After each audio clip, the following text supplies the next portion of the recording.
All right, all right, all right. It's initializing. It says that we're in there. We should be good. What up, Sports Savant and Billy Russo already in the chat, and everybody else on Twitter. Rob, big time Tigers fan, always one of the best. Jeff Stenberg already hopping in, saying hello. a lot of people hopping in already. We're gonna have a solid Saturday here, but as you guys know, what up? I'm Stanek. But as you guys know, this is our second week of doing this on YouTube. We're still feeling things out a little bit in the process of which to do things. So we're going to make sure that we are out of here by noon time today.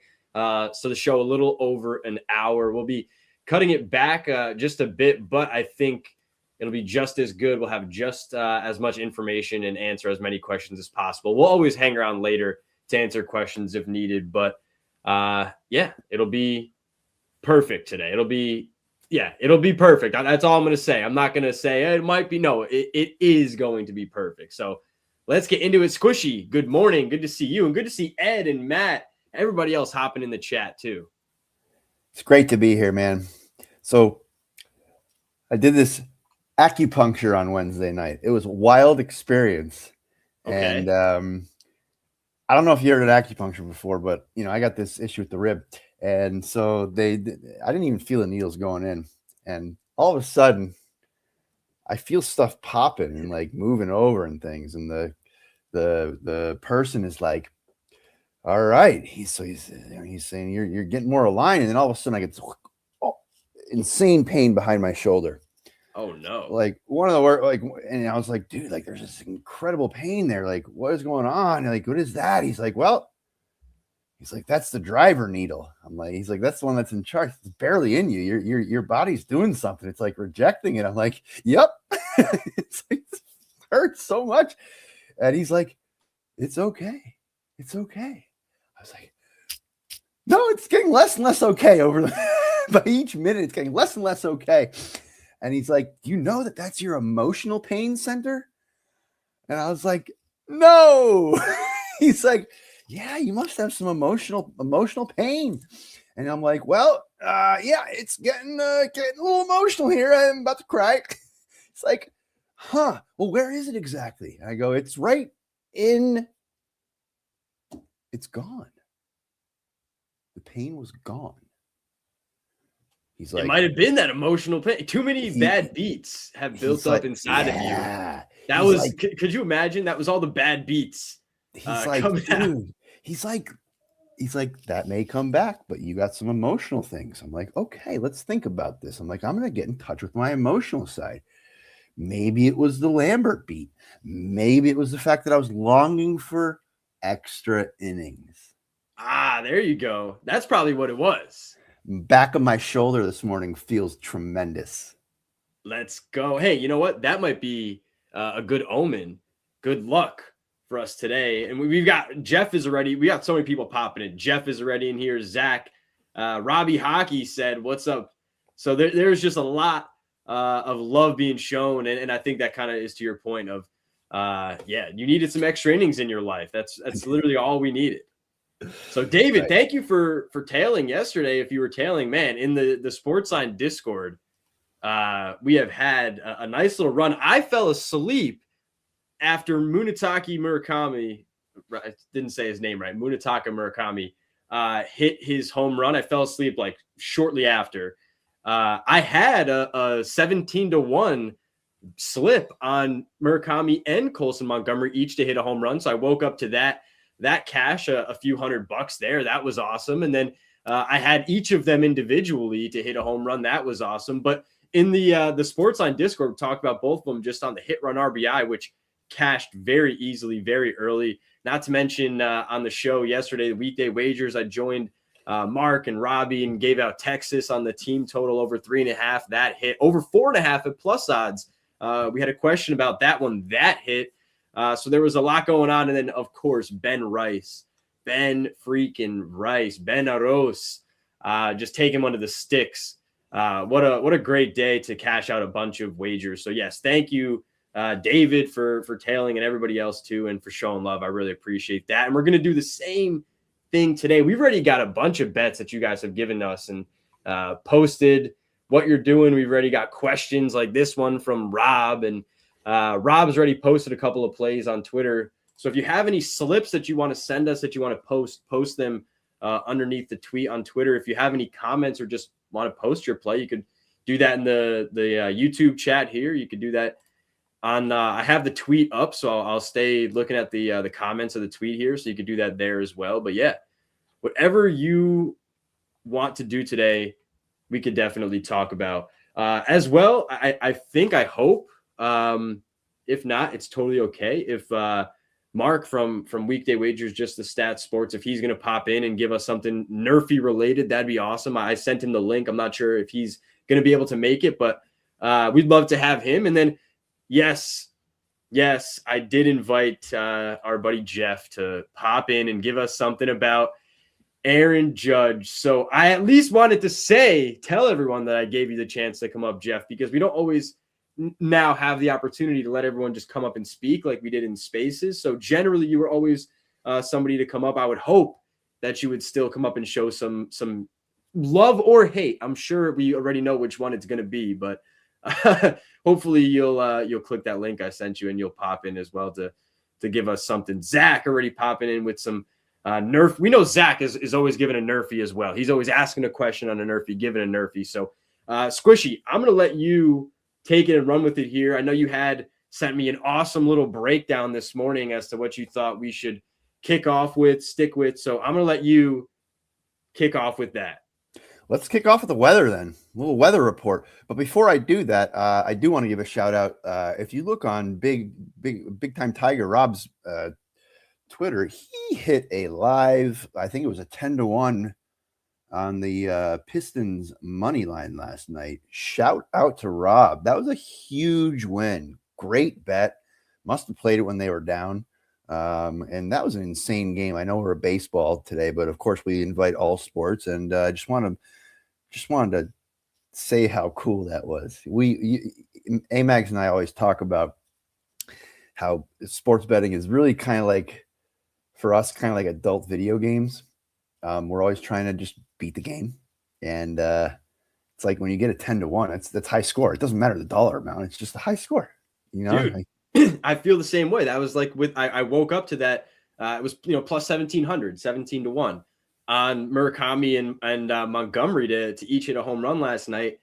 I really didn't think that would happen. I threw it in just because I felt good about each of them having, a nice night at the plate against German Marquez. But yeah, sometimes I'm sure a 10-1 on the money line in that moment, you're probably not like, oh yeah, this is the best bet ever. But hey, if you're watching the game and you're like, I don't know, there's still some life in that Pistons team. Sure, throw a few bucks on it. It doesn't matter if it's $3 and you make 30 back, right? Like there's still something innately fun about being able to hit those larger numbers and those lotto type bets. So I love that. I love to hear that. Exactly.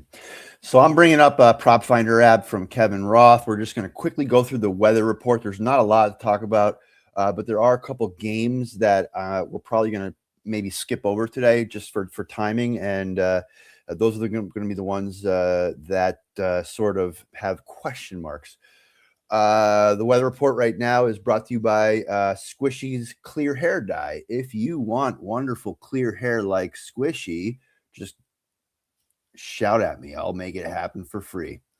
Next week, I might be getting a haircut, and there may be a bowling ball on the next show. But that's Squishy's Clear Hair Dye. It's not a real company, but hey, shout at me if you want to be bald like me. The weather report here is we're just going to skip over the Red Sox game. I'm in Boston right now, and the weather's clearing up behind me. The rain has stopped, but this game, which starts around 4:00, it may come back. The rain may come back, and Kevin has it as an yellow orange. There's a decent amount of light to moderate rain during the game time and beyond. Just not entirely sure what they plan to do here. If we get the pregame and there's no tarp or announcement, I think that means they'll play through some rain. For now, more questions than answers on this game. That makes me pause on props, and I would like to just hold off on that. The other game is yellow-green, so probably less of an impact, but that's at PNC Park, Reds Pirates. Late starts possible with a few showers around early, but they'll play ball today without much drama. And so long as they aren't foolish about it, the chance of an in-game delay is low. In terms of any kind of wind that may matter, probably not much in the Yankee-Orioles game. Wind's blown a little bit out to right field, 7 miles per hour. Twins, out to left, a little bit at 9 miles per hour. The Wrigley Field, all right. So this is going to be some pitching weather. Winds blown in 9 miles per hour. Temperatures are 46, so not wonderful. That's the Arizona at Chicago at Wrigley at Cubs. Nationals is going to be 60, so nice weather. Winds are kind of blowing inward from left at about 9 miles per hour. Could be good for pitchers. Cleveland at Sutter Health Park against the A's. Winds blowing out in that little minor league place, and that's out to left field, so could be good for hitting. There's a roof in the Marlins Park, but so I'm not going to really talk about that much. And that's basically it for weather. I know I didn't talk much about the later games, so let me just run through those quickly. Again, you're getting a roof at the Rays. You're getting Dodgers Cardinals. So this is in St. Louis. Winds blowing sideways, so it's not going to really have much of an impact one way or the other. Rangers Tigers. Again, not much of an impact. Weather's kind of blowing out to left center, about 6 miles an hour, not much. Colorado is, it's the Rockies, it's Colorado. But interesting, winds blowing out a little bit, 6 miles per hour. There's some pitcher prop that we might look at later for that one. White Sox, Padres, nothing burger. Winds blowing sideways a little bit. Mets, Angels. I swear at Angels Stadium, it always seems like the wind is blowing out almost every day. Here we go. 73 degrees, nice, beautiful temperatures. Wind directions out to center field, 9 miles per hour. Last game, Royals at the Mariners. This is a roofed stadium. Wind's kind of blowing in. No big deal. What I'd love to start with now is possibly moving on to the games, and we can start in the Bronx. Yeah, so the Yankee game and the game out in Sacramento, I almost said Oakland. Like when you're getting day games in both of those environments, they generally tend to be some of the better hitting environments. So I definitely would consider those. And the first one, that we're talking about here is the Yankees. What is it? It is technically the first game of the day, 1:35 in the Bronx. It's actually not a bad day. Yeah, it's starting to clear up and be a bit sunny, at least by me. I'm at least a good bit north, but still nice day, at least here on the East Coast, or getting to be. And man, it's Kyle Bradish against Ryan Weathers. I had a little bit of interest in both sides, I think, for the strikeouts originally, but just the number, I believe that we're at 6.5 here on Weathers, and then Bradish was 5.5 and opened a little bit better than it is now. So that was the first thing that I thought about was just like, what are we looking at for strikeouts here? But hold on, there was one piece I wanted to mention. Bradish, yeah. So open like -115.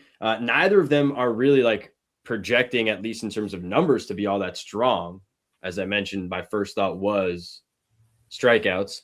But I kind of don't love what some of the numbers are saying. And so, Squishy, I don't know if you have any specific thoughts on the hitters in this game or the pitchers, but then I started to think about, man, Ben Rice has been cashing us out. How has Kyle Bradish been against lefties? That kind of thing. He's actually been much worse against righties, by the way, but likely for some regression against lefties, in my opinion. But yeah, any thoughts here while I just pull up the hitter specific numbers too?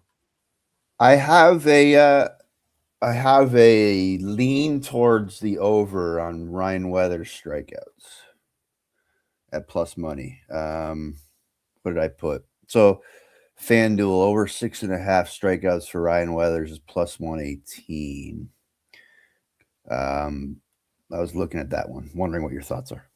Yes, that's what. So that's what I wanted to say. And I was looking at Bradish, like I thought the price was worse. So that's what it was. The over 5.5 for Weathers was the one that I would have wanted, but the price got out of hand rather quickly. So now you're at 6.5 for plus odds. And so there's probably 5 guys here today, maybe 6, who I would say I have no problem if you want to take a shot at some of the plus odds for the strikeouts. And Ryan Weathers is one of them. So for a 7 strikeout, I would rather do that than have to pay the -1, at least now I'm thinking at the time, -150 or worse, but now it's, -160, -170, even worse than that for that 6 strikeouts. So I don't want to pay into that number. Similarly, there's some names down the board that I'll mention that I would like to just maybe take a unit and play a ladder instead of taking a unit and a half and try to just, take it 1 strikeout less. My thought is that, Weathers, specifically Weathers, and Nolan McLean, who I will speak about next, yes, have been able to rack strikeouts up. So, why not take a shot? So Ryan Weathers, he really has. I think he's transitioned into a legitimate strikeout pitcher for the 2026 season. If you look at it, he's been like historically a finesse pitcher, command-oriented, left-handed. He used to have like a 7.87 K per 9, but his recent performance is showing a jump in missing bats. He's ranking among the league leaders in strikeout rate. He's got a 10.69 K per 9 rate. He's 29.2% strikeout percentage, which is an increase from his 18% from 2021. Up against the highest strikeout team in the league, against the Angels, he hit 10 strikeouts in just 5 innings. That was on April 14th. He's just climbing up steady from 2021. His K percentage was 18%. Then he went down in 2023 to 16%, but then up to 21%, 2024, 22.3% in 2025, and so far 29.2%. So why is there a change? I think there's a breakout because of his arsenal. He's got a high 90s fastball and a sharp sweeper now. And it's being compared actually to like Tariq Skubal and Crochet. He did struggle with home runs early this season. All right. But he has a consistent ability to create those whiffs. So when you look at the Orioles over the last month of the season, of this newish season, they are still striking out pretty high. They're 5th in the league in Ks, 229 Ks over the last 4 weeks. I am intrigued by the plus money, so I think I'll play it. Yeah, it's definitely intriguing. I want to shout out Big Cheesy here, popping in, saying hello. He's got to go coach Little League now, and want to bring to the stage a wizard. Mark, what's up, Wizard? Rob, what is going on? Oh, it's been a eventful morning already here. So dealing with some plumbing issues. Always a fun time. Hopefully, I know that it sounds terrible to say this, I guess, but hopefully in the house, not like in your body, because that is always worse. Bro, I was just thinking about the same thing. No. Oh God. Yeah, let me clarify. No, in the house. I have full control of my bodily functions. Thank you. Woke up with a good old stomach. I've been there, man. I've been there. Woke up with a stomach ache. You have some plumbing issues but that hopefully you get that figured out, because that is also no fun to have legitimate plumbing issues in the house. But yes, thank you for joining us. I know, like I said, I sent you the link. Hopefully Jeff is still in the chat. I don't know if he's trying to figure out how to work StreamYard. He messaged me and said, don't worry, I've used StreamYard before. And so I said, what are you streaming on? I've got to watch. And then he just said, huh? So I'm not sure if I'm worried. I'm worried. I'm not sure if he's with us right now. We'll find out. But thank you for joining us. And I'd love to, we're talking about the Yankee game right now. Yeah.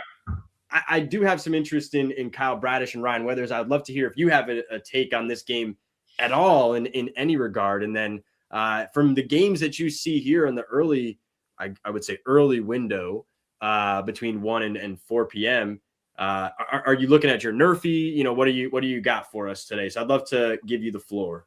Yeah, I think, when you look at this, especially with the Yankee game in particular, you got an Orioles team that is absolutely horrible in the first inning, which is always look, they make for a great parlay piece anytime you want to use them. If I pull up the stats real quick, they are. Hey, Max, I'm going to build this on DraftKings. And that's partially probably because my guy, Pete Alonso, I've drafted him in fantasy, and then he has not done much of late. So, yeah, they've only scored so far to start the season. And I get that we're, a month and a half in. They've only scored in the first inning on the road in 7% of the games that they've played so far this season. So they are one of the leaders when it comes to inefficient offenses in the first inning, if you want to look at it that way. So I love that look there. But I also think that the Yankees get off to a slow start. I don't mind the full inning Nerfy in that game. Okay, I like that. And as I was saying too, I had some interest in each of the pitchers, so that kind of plays right into it. Do you want to give us the other? So is that the first leg of your no, that's not even. No, I've got a 3-team. In fact, I'll be dropping that here shortly. Oh my goodness, I just had it. The 3. So here, give us that in a moment. I know Jeff is gonna have. Jeff just finally popped in. I know he's gonna have some angle or some take on this Yankees game. So I'm gonna bring him up to give his take, and then Mark, when you find your parlay there, give it to us. But Jeff, what is going on? Oh God, I love it. This picture here, Jeff. Yeah, you guys caught me at like a terrible time because I'm coordinating to head over to Tampa Bay Downs for the Derby. Okay. So I've been doing that. So Sorry to bother you.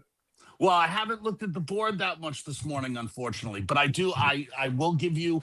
I'm running with the 6-horse Commandment today. Oh, okay.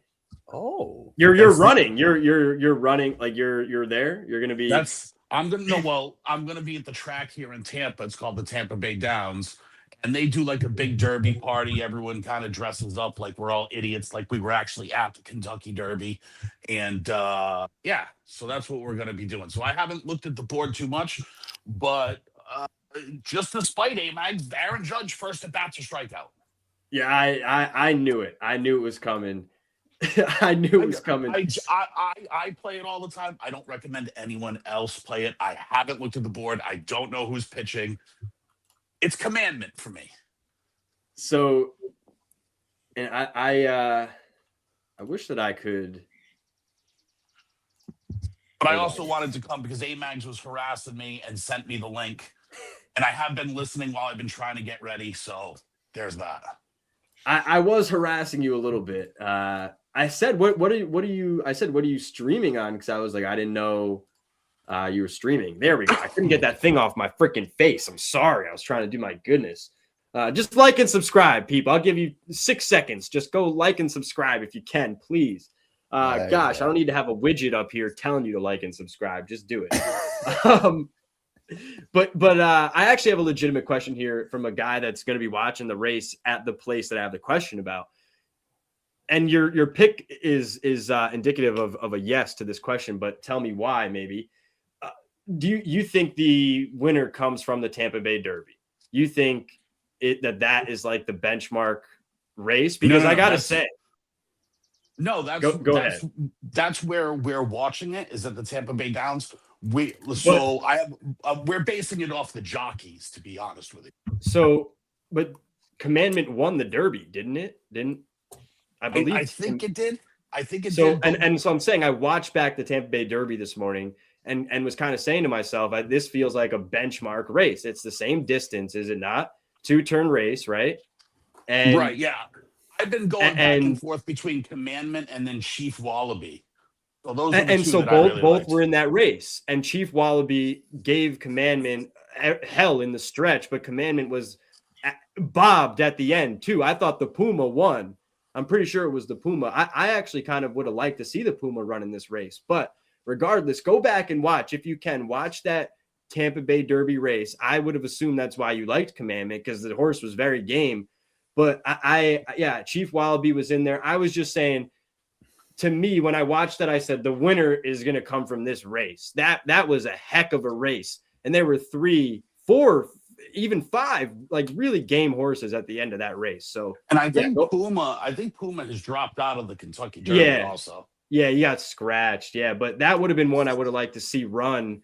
But it would have been the same race. It would have been running the same race back. Right. Someone correct me if I'm wrong. It's same distance, 2-turn race, correct? Yes. I believe it Somebody correct me if I'm wrong, but I believe it is. And so to me, that felt like when I watched that race, if you get a moment today here, Jeff, watch that race. But yes, your Yankees hate is always is always welcome. Then it gives me a chance at least to tell you the numbers on Kyle Bradish here. So look, let me give you last year.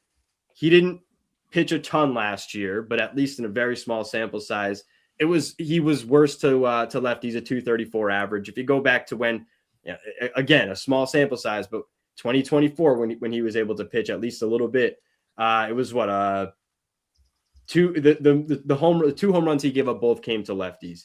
And then I hate to say this, but if you go back all the way to 2022 or 2023, some of those numbers actually look pretty good against lefties, but they're still at minimum worse than what he's done against lefties right now. And against righties, he's been so bad, he can't be this bad. But it gives me a chance to say, if you're taking the Aaron Judge strikeout, you're probably going to look for strikeouts against lefties here from Bradish. He's got 24 strikeouts in 19 2/3 innings against lefties, whereas he struck out 7 batters in 9 1/3 against righties. 422 average against righties. It's 19 hits in 9 1/3 innings against right-handed batters. 5 walks for 16 hits in the 19 innings against lefties. So strikes lefties strikes lefties out more, and has allowed significantly less production. I'm sure he's going to be better against righties. At some point moving forward, he'll regress, right? But I think he's actually worse against lefties than we've seen. So Ben Rice and some of those Yankees lefties, I wouldn't be surprised if they got to Bradish here today. And this other side with Aaron Judge being a righty, maybe not the best strikeout play, but who knows? You know what? All of a sudden, Bradish goes for 6 strikeouts and Judge is fooled in the first at bat. That happens frequently. So I'll give you that, at least that. Betting the Aaron Judge strikeout isn't ever the worst bet, Jeff. Well, I'm also going to play it because you sent me the tweet of like Aaron Judge in the first inning has like the best OPS in the league. I could care less. I'm betting. I don't even really remember doing that, but here we go. Williams said, have to go Ben Rice today. Yeah, I mean, he has just been crushing it for us. We have to be up like 5 or 6 units so far on just Ben Rice props. So, yeah, the Ben Rice hit run RBI again today. I think that we'll double check what the price is, but that has to be. It is -120 on MGM. Okay, Tampa is a 16th. I thought it was a quarter, but it is a 16th. Okay, so both 2 turns. So you know what? That probably plays a little bit to Commandment, because Commandment was running on at the end and got it on the bob. That probably plays more to Commandment than even the, what is it, Chief Wallaby, whatever his name is. He was kind of running on too. It was really the Puma that was kind of fading. It really should be an interesting race. I don't always feel that way about the Derby, but I actually think this one will be really interesting after I watch that Florida Derby, Tampa Derby. No, it's Florida Derby. After I watch that race. So enjoy that, Jeff. I think the best part of this race is like there isn't like a clear runaway favorite with the whole thing. Like there's a lot of horses that are going to be really competitive. So I think it should be a pretty good race. Yeah, we don't always get that for sure. All right, cool. Well, hey, if you don't have anything else, I mean, I'd love you to stay, but I don't want to make you stay longer than you want to. So if you don't have anything else, you can pop on off. But I appreciate you hopping in. Yeah, sure. I wanted to come in. You were kind enough to send me the link, but I got to squeeze into this suit and then head downtown to Hat Tricks here. Hey, man. Well, enjoy it. It should be an awesome day for you. It really should. And I think that link stays the same every week. So just it does not. It doesn't? No, I it doesn't. haven't. You got to change. You got to change it every week or something. I'll double check that because I Because thought it's that I gonna said be a it. new It said show. like, there's like a setting that says, do you want it to like remain the same? I thought I did. I'll double check. Regardless, if I need to, I'll send you the link each week. Don't worry, Jeff. I'll coddle you and send it to you each week. You guys are the best. I'm going to be listening in because, like I said, I've ignored the board today, so I'm going to be tailing a lot of what you guys have. And I see the rest of you in the chat here too. Aaron Judge, first at bat home run. Go ahead and play it. Go ahead and play it. When he strikes out, just let me know. I told you so. He better not get a home run in his first at bat. That would suck for the Nerfy. That was See, Mark's with me. But you see it in the chat, don't you? You see these people, these muggles. Oh, Aaron Judge. Muggles. Daniel Greer, the Magic 8-Ball, Mr. Predicto. Did not like Aaron Judge, but like Ben Rice on the Daily Dinger video this morning. Love hearing that. There you go. And look at this. So and there goes Jeff. Mark, I want to make sure we give you your spotlight to give you your Nerfy play. But real quick, look at this once again. And I didn't even check what DraftKings has it at. It could be even better. But just on MGM, we've been talking about the 2+ hit run RBI versus the over-under version. Just look at what the difference is here today. Ben Rice, 2+ is -150. Ben Rice on the traditional over-under, -120. I think they're still trying to learn. They got to be still trying to learn. Like 30 cents on the alternate 2+. It doesn't really make sense, man. I didn't even check what DraftKings is. It's got to be straight out of college. Very funny, but it's 157. It's 157. All right, you're getting a huge discount. Best price on DraftKings is 157, -157. Wow. Got to play the one. I think this is a mistake.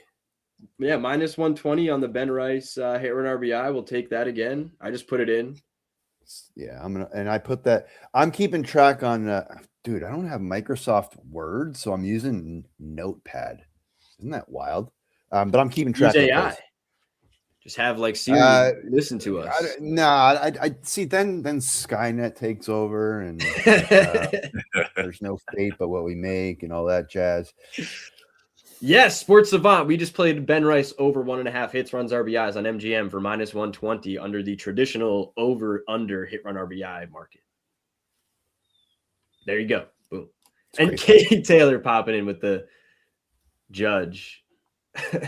She's got a few good plays. Look at her Twitter. She's got a few good plays. I'll bring it up in a second. So I actually, I'm going to go and check the, she gave us perfect. I'm going to screenshot this for us. Let's keep going. I will say we mentioned the Ryan Weathers strikeouts. It actually, like I mentioned again, it looks like it's, one of our spots for a ladder here today. So if we want to go 7, 8, 9 for some strikeout stuff on Ryan Weathers, I actually am encouraged by the way that he looks. I won't dive into all of his underlying numbers for you exactly right now, but at worst, it looks like he is at least going to get Gunnar. That lefty, he's been better against lefties, but that lefty, I mean, he should strike Gunnar out at least once, if not multiple times. And then from the right side, it's a 25% strikeout rate, but 12% swinging strike and 25% whiff rate. I mean, I'll take it. And yeah, Aaron Boone is one of the managers that is more willing to push guys. And I wouldn't be surprised if, at least right now, while Weathers is healthy, they try to get as much out of him as they can because he's going to the bullpen at some point. And, at that point, then you've got as much run as you need to in him. So, Mr. Timekeeper's rocking. And we are going to, what do you say about Doug? So Dud's mentioned this. He said that it's not by mistake, which I generally would say, okay, that makes sense. But like the traditional hits, runs, and RBIs, what? Am I going crazy? They just pulled traditional hits, runs, RBIs off the board at MGM? Is that they true? might be updating. They always update. That's interesting. Well, regardless, unless I'm not seeing it now. I believe they're both same game parlay pieces. You can same game them both. Yeah. So I mean, hey, correct me if I'm wrong, but that wouldn't. I believe you could same game them both. He might be right. But there you about go. That was his take on it. He might be right. Yeah, that's about interesting. I think they literally just pulled it off. Maybe they're watching. Maybe they heard us. All right. Well, so let's go to Mark. let's go to do you have Mark. no three-teamer? I want to give. Yeah, Mark I got the floor a for three his- teamer for you. Just looking at the board just for today. I'm going with Milwaukee. No run first inning. They're taking on the Nationals. They are in Washington, D.C. They're facing Foster Griffin, who's been a perfect 2-0 Nerfy at home. The Brewers just cannot seem to get anything going offensively. They're not horrible in the first. They're batting .227, but there's nothing. I mean, they've got over the last 30 days, they've managed 10 first inning hits. They've got 11 strikeouts, 2 walks, and just 1 home run. So I love this spot for Foster to get through a clean first inning there. And then I'm going back to the well, San Francisco Giants, because they can't do a damn thing in the first inning. They're facing Minnesota, and the part here is that the Giants are hitting just 178 in the first inning, so I think that's a great piece for them. And lastly, late game, Kansas City Royals facing Emerson Hancock, who is 3-0 Nerfy at home. Dude's been lights out, .67 first inning whip. Kansas City's just batting .227 in the first with the .252 WOBA. I love Emerson Hancock to get through the first inning there. All three together is a +111. All right, so hold on. I want to make sure we get this correct. So Giants are facing the Rays. You said Minnesota. Oh, Rays. I'm sorry. Yes, Rays. But Griffin Jax has pitched for Minnesota. Yes. And is the opener here. I actually love the angle on the Giants not to score, though, against Jax, who is like a solid high leverage guy that they're using as the opener in front of Jesse Schultens here. So I love the angle to take the Giants not to score in the first, especially when you look at these Nerfy sides and you try to, just hone in on one specific team for the Nerfy. I love, going and attacking some openers, or using, I guess, the openers to attack the lineups, I guess would be a better way to say it, because a lot of these guys are also, frequently pitching in the 7th or 8th inning, or even the 9th. Sometimes it depends on who they are. And it depends on, what the makeup of the opposition's lineup is. And all of a sudden, if there's 3 lefties or specific reliever is really good against lefties, and they can match that up, they might, instead of pitching in the 7th or 8th inning, now be pitching in the first. And right. A lot of times those guys at the back end are tough to hit. They're only pitching for an inning, so they can exert, everything they've got for that inning. A lot of relievers, you tend to see them have higher swinging strike rates, higher whiff rates, and, their pitches are, just more lethal than starters in most cases. So, I love taking an angle to try to go with an opener, and you do get that here with Griffin Jax against the Giants. So that's what you meant, right? Just yes. to confirm, right? Yeah, yes. And so just to be clear, Jax is he's had one start at home so far this season. He threw a total of 11 pitches, faced 3 batters, 11 pitches, and got out of the first inning very clean. So I think it's a great look. The Giants are horrible in the first. They have been although I say that, and it was 3 days ago that the Giants did something that they haven't done all season, and they put together back-to-back leadoff doubles to begin the game, and ended up costing me a Nerfy play 3 days ago. So it's not going to happen today, though. That was against Christopher Sanchez, was it not? Yes. I was watching that game. There was something about that. First pitch, Elliot Ramos, 108 miles an hour exit velo, 364 feet. I remember, and then Chapman pulled a ball like right over the base down the line. Could have been fair, could have been foul if I remember right. Yep. Got into the corner, And I didn't realize, but Christopher Sanchez had been like one of the worst nerfy pitchers. One of the best. One of the really? Yeah, he was lights out. He was 4-0. So this year, was he previously bad? Because they were talking about it on the broadcast, like, oh, he's always had first inning issues or early issues, something like that. Yeah, his storyline in the first inning is that he ends up throwing a ton of pitches. So he was always a great one to target for the over-under on pitches thrown when BetMGM was offering that market. So, yeah, he was great to target there because he would always run into control issues. And all of a sudden, routinely getting into full counts on batters in the first. They also did nothing to score after that, really, in that game, if I recall. They didn't do anything. So I do like that look against the opener, Griffin Jacks. All right, awesome. Well, thank you for bringing us for that. I don't know if you've got anything else for us. If you want to hang out, if you want to stick around, I mean, you're more than welcome to always. Well, no, I appreciate it, but I think I'm going to have to run because we've got a plumber who is supposed to be ringing the doorbell any minute here. So my in-laws have hot water.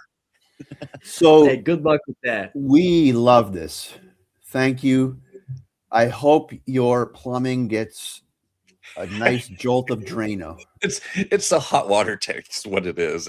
It went out, and my in-laws live with us, and that was the text that I got first thing this morning. Is that there's water all over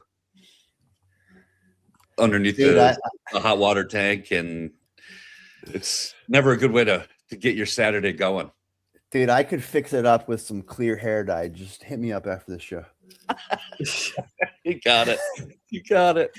There's a comment from Sports Savant. Yes, any shot we can get a recap screen in the future. It's not too much. That's my responsibility. I'm working on that as we're doing this show. My goal is to send this to. I'm going to share my screen on my my notepad, and Amags will hopefully clip it and show it on the screen afterwards.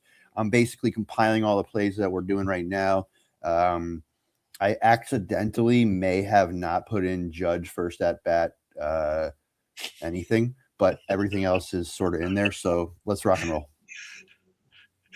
All right, nice. And I'm just going back through just to make sure I've got a bunch of comments here that we can talk about. We're going to speed up too, because we are trying to keep the time. I know we got a ton of games. I know we only talked about like a couple. We are going to move on when we can. We're going to talk about the Jays Twins. We're going to talk about some choice spots, and we're going to talk about all your plays. So we are going to. What I will try to do as well. Speed up. I love the comments. What I'm going to try to do is also, if we don't read your comment, I at least want to put it on the screen or try to get so that everyone can see it highlighted. So if we don't always read your comment or go back to it, hopefully I've at least thrown it up on the screen for everyone to see. And can I just say, it's needing a plumber, having a plumber ring the doorbell is not a euphemism. It is a legit plumber ringing the doorbell. I've got 2 dogs that go absolutely crazy anytime somebody comes up to the door. So yeah, it's. Tell me you have a ring camera. Physical plumbing. Other than the house needs a hot water tank is what the issue is. That's the issue. You got clogged pipes? Oh. All right, let's move on. Just, let's go. Hey, you got to see a doctor. You got to see a Taco Bell, and then you're good. Yeah, whatever. All right, I'm out. I'll see you guys next week. Let's go to Minnesota.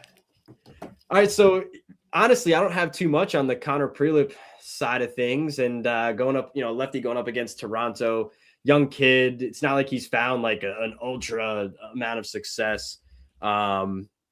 I just didn't really want to try to fade him at the an under on a lower strikeout total, and I didn't really have a ton of interest in backing him to getting over that number. So he did have 6 strikeouts and 5 strikeouts in the previous 2 starts against the Mets and Seattle.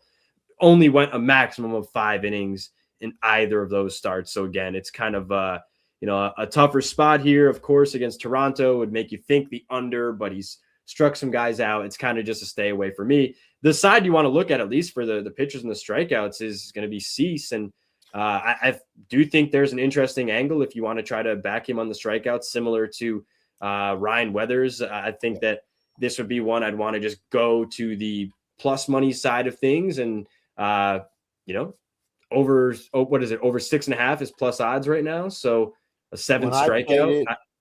When I played it, the best number was plus 110 over on FanDuel for 6.5. Okay, so yeah.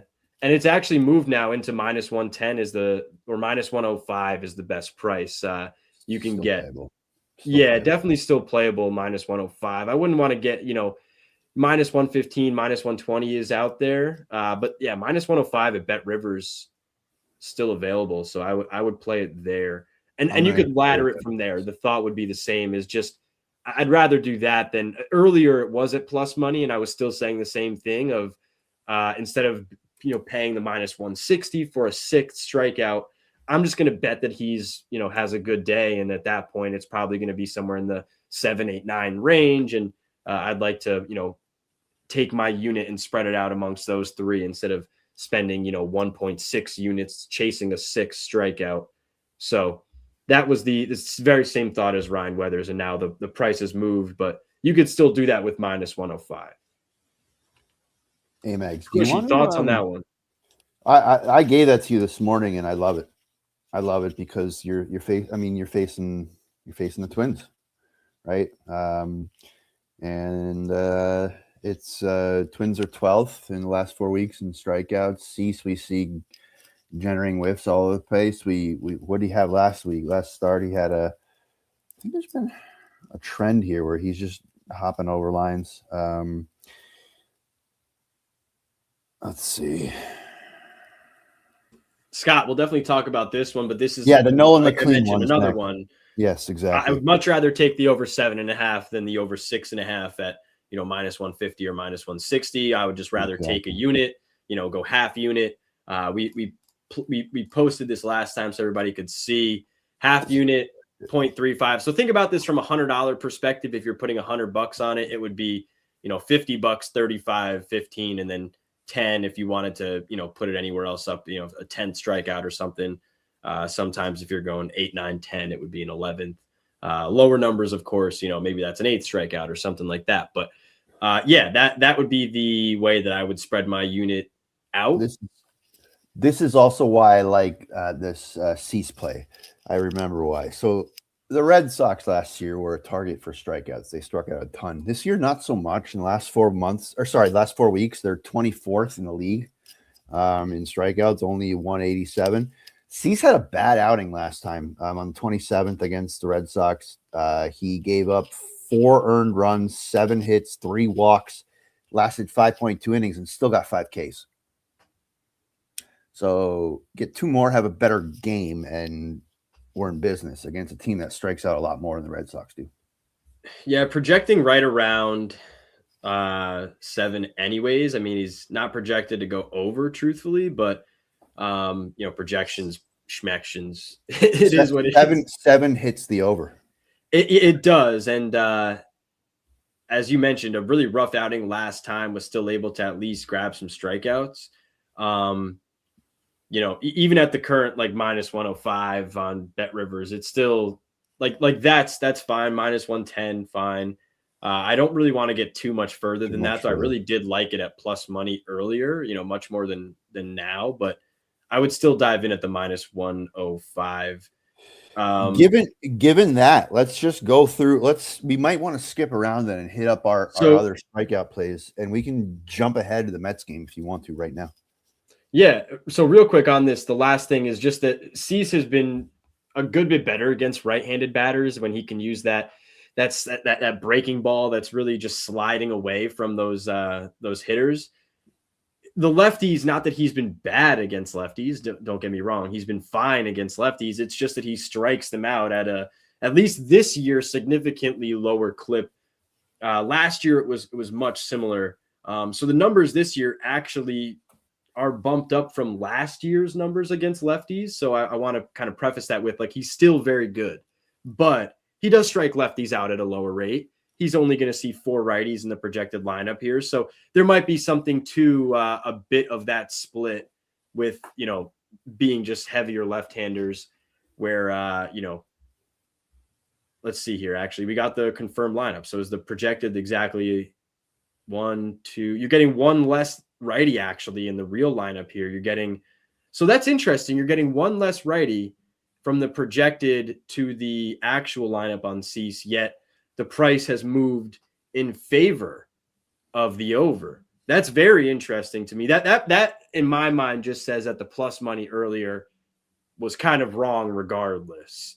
Even in what should be a slightly worse matchup lineup wise, his number they took the plus money out. So I think that's a very good way to wrap up that is Cease for the over 6.5. If you can get near even money minus 105, I would ladder it up from there. And it kind of does speak to the market liking the over. At William W6199, great look. He's right on it with us. Yep. Hi, K team. DG must have got to Z last week. Looks like a little less glare today, or he changed the lighting. I got my kids in the house, so I couldn't use my normal setup, which is all open there. Kids are running around, but nah, dude. Hey, really quick, we can kind of while we laugh at the comments here, we can kind of skip over the next game. The only thing I really want to say on the Cubs game is that I played the no home run yesterday in the Cubs game, and I got burned by one singular home run from Geraldo Perdomo that barely landed in the basket. It is what it is. This would make for another no home run spot weather-wise, at least. Once again, if you guys want to give Kevin Roth a shout out, but his overcast system, something that I subscribe to, I think it's, a solid, it used to be called Weather Edge with Roto Grinders. Now he's just kind of under his own thing. So in that game specifically, he has home runs at a 38% decrease over MLB average in this game specifically. And you're getting 10, double digit wins, 10 or so miles an hour, pushing in from right field. You have, about 50-degree weather. Again, this is a day game, which I think maybe played into a little bit of that home run yesterday. Not much, but if this was a night game with this weather, it'd be kind of an instant under spot. The only thing I have to mention is that these are two pitchers here that are massively skewing to the fly ball side of things. Now, previously they weren't like that, but hey, Imanaga and Nelson have given up a ton of fly balls. This is the weather that should help them the most in keeping the ball in the park. But pitching in this stadium, I mean, I couldn't imagine if this game had wind pushing out, like the total would be 12.5. Like it would just be insane because these guys have given up a ton of fly balls. Nelson, I believe, and I guess I'll double check it here, but I believe Imanaga hasn't had, and I'll correct myself. Yeah, he hasn't had home run problems. Nelson has. And so that makes me want to lean to the Cubs side, who also I do believe the Cubs are the better team. And I believe Shota Imanaga is the significantly better pitcher. So if you want to look for like first fives and stuff like that, I just think that maybe the reason Ryan Nelson has been hit up some of these times is more so with the long ball. I mean, he's given up 6 home runs this year. He did give up 8 earned runs in that start against Toronto where he lasted a third of an inning. None of those were on home runs. So he can certainly still be hit up without the home run ball, but in this weather, it should help suppress both of their fly balls allowed. And so it's kept me off doing most betting in this game. I would say I have interest in the no home run, but man, I feel like someone's putting one out against these pitchers. Doesn't really matter that the wind is pushing in and the weather is colder, and this makes for the stadium that's affected the most by wind. Like I think just with especially Ryan Nelson, I would not be surprised if there's a home run. So I think the no home run was better than 4-1. I mean, if you want a quarter unit or something to win back a unit, I don't hate it. But beyond that, I've got no other bets in this game. I think you're probably just going to try to take Cubs hitters if you're going to do anything. Maybe if they books thought highly that there'd be a no home run, they probably would have that less than plus 300. It's the pitchers more than anything here. Yeah. I mean, they allow they allow home runs. So that's kind of where I left that. I'm sharing my screen, but I just want to let the people know. Propfinder.app/weather is Kevin Roth's website. Prop finder. So hold on. App So /weather. I'm sharing my screen right now. I have it on there. hold on. Let me correct that because I don't want to. So Prop Finder, I believe, has contracted Kevin Roth. Nope. This is a free site. Yes, I believe they've contracted him to not only have some of that weather data, but to write those write-ups mainly. His website is the Overcast website. His website is it the paid one? Yeah, his website is app.kevinrothwx.com. But if you just type in Kevin Roth Overcast, that will come up. That's his. So really quick, why not at least what I can read into it, what I've understood it to be, is that he used to be partnered with Roto Grinders. He had something called Weather Edge on there. And then underneath of that kind of umbrella of doing the weather, he also had write-ups. And so the write-ups were always free. The Weather Edge was paid. Now Overcast is paid on his own website. Those write-ups are still offered for free, but at a different partner's website is what it looks like to me.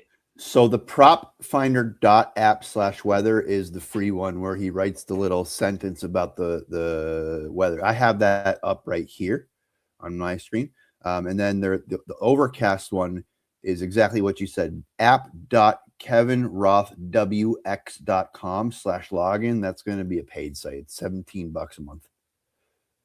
You can get good enough from the free, but you get the edges and the plays from the paid site. The free version is truthfully totally fine, and that's what I go to just to read what he writes, what he wants to say. That stuff's really important to me. But at the same time, I do like to look at the Overcast just to see percentage wise and based on sample sizes and all this what he's giving us. So right. All right, it's 11:46. Do you want to move on? I think we should go to, let's see. So I've got nothing to share in the so here I'll bring this back up. Hold on. Nothing to share. If anyone's got questions, I'd love to see them, but nothing to share in this Pirates and Reds game. I'm sure Katie Taylor has some kind of angle for the Pirates game. Let me see here. Hold on. She gave us a bunch of plays. So here's what Katie Taylor has given us, and we will I'll mention all of them because we've mentioned some of these already. So she says 2 hits, runs, and RBIs is Michael Busch, Ryan O'Hearn, Josh Bell, and then her home run leans are Bell, O'Neal Cruz, it looks like, Taylor Ward, Dansby Swanson, and Ian Happ. So you've got O'Neal Cruz in that Pirates game from her. You've got Ryan O'Hearn. I think, you know what, those lefties against Rhett Loader, I do not dislike that at all. If you look at Loader, just real quick, I guess, against those lefties this year, been slightly worse to lefties than righties. It's more about the hard contact, over 45, 46, 47% hard contact here against lefties, whereas it's, 35, 36% against righties, and barreled up against lefties a ton, 13%, better than 13%. While the swinging strike is lower, the whiff rate's lower. So he's been significantly worse against lefties underlying metric wise, but not so much on the surface level, which is kind of interesting. He's also walked lefties at a higher rate. So that may play into some run scoring as well. And they are the home team. Okay. Yeah. So if you want to maybe look at like a first 5 team total, I don't dislike that angle. If you wanted to maybe look at like a first 7 team total, this maybe is a good point to mention. I didn't realize this was available on DraftKings, but if you go to, let me see here. If you go to game props, I believe it is, there is, and maybe if I can't find it right now, I'll just explain it. There's something that basically says like result after, and it gives you result after the 6th inning, result after the 7th inning, result after the 8th inning. So you can bet on sides and I think totals as well. And you could do it, for after 6 innings, after 7, after 8. I just found that to be interesting. I don't exactly know where it is right now, but there was something that you could do with that. So looking at the team total, over 3.5 for the Pirates. They are the home team, but it's a bit juicy at over 3.5, but that would be the angle that I would take. Or even, what's kind of interesting too is over 1.5 home runs in the game. I don't want to pay -140 for it, but can we do team specific home runs? Like Pirates team specific home runs. Wow, it's only at a half. Okay. I would love over 1.5. Maybe FanDuel has it, but over 1.5 Pirates team total for home runs. I could see just with the barrel rate that he's given up to lefties and the lefties they have in this lineup in Lowe and O'Hearn and Cruz, guys that really could barrel the ball up. He really hasn't had home run issues. Wow. You know what? I mean, there's got to be regression coming with some of these underlying numbers for Loader.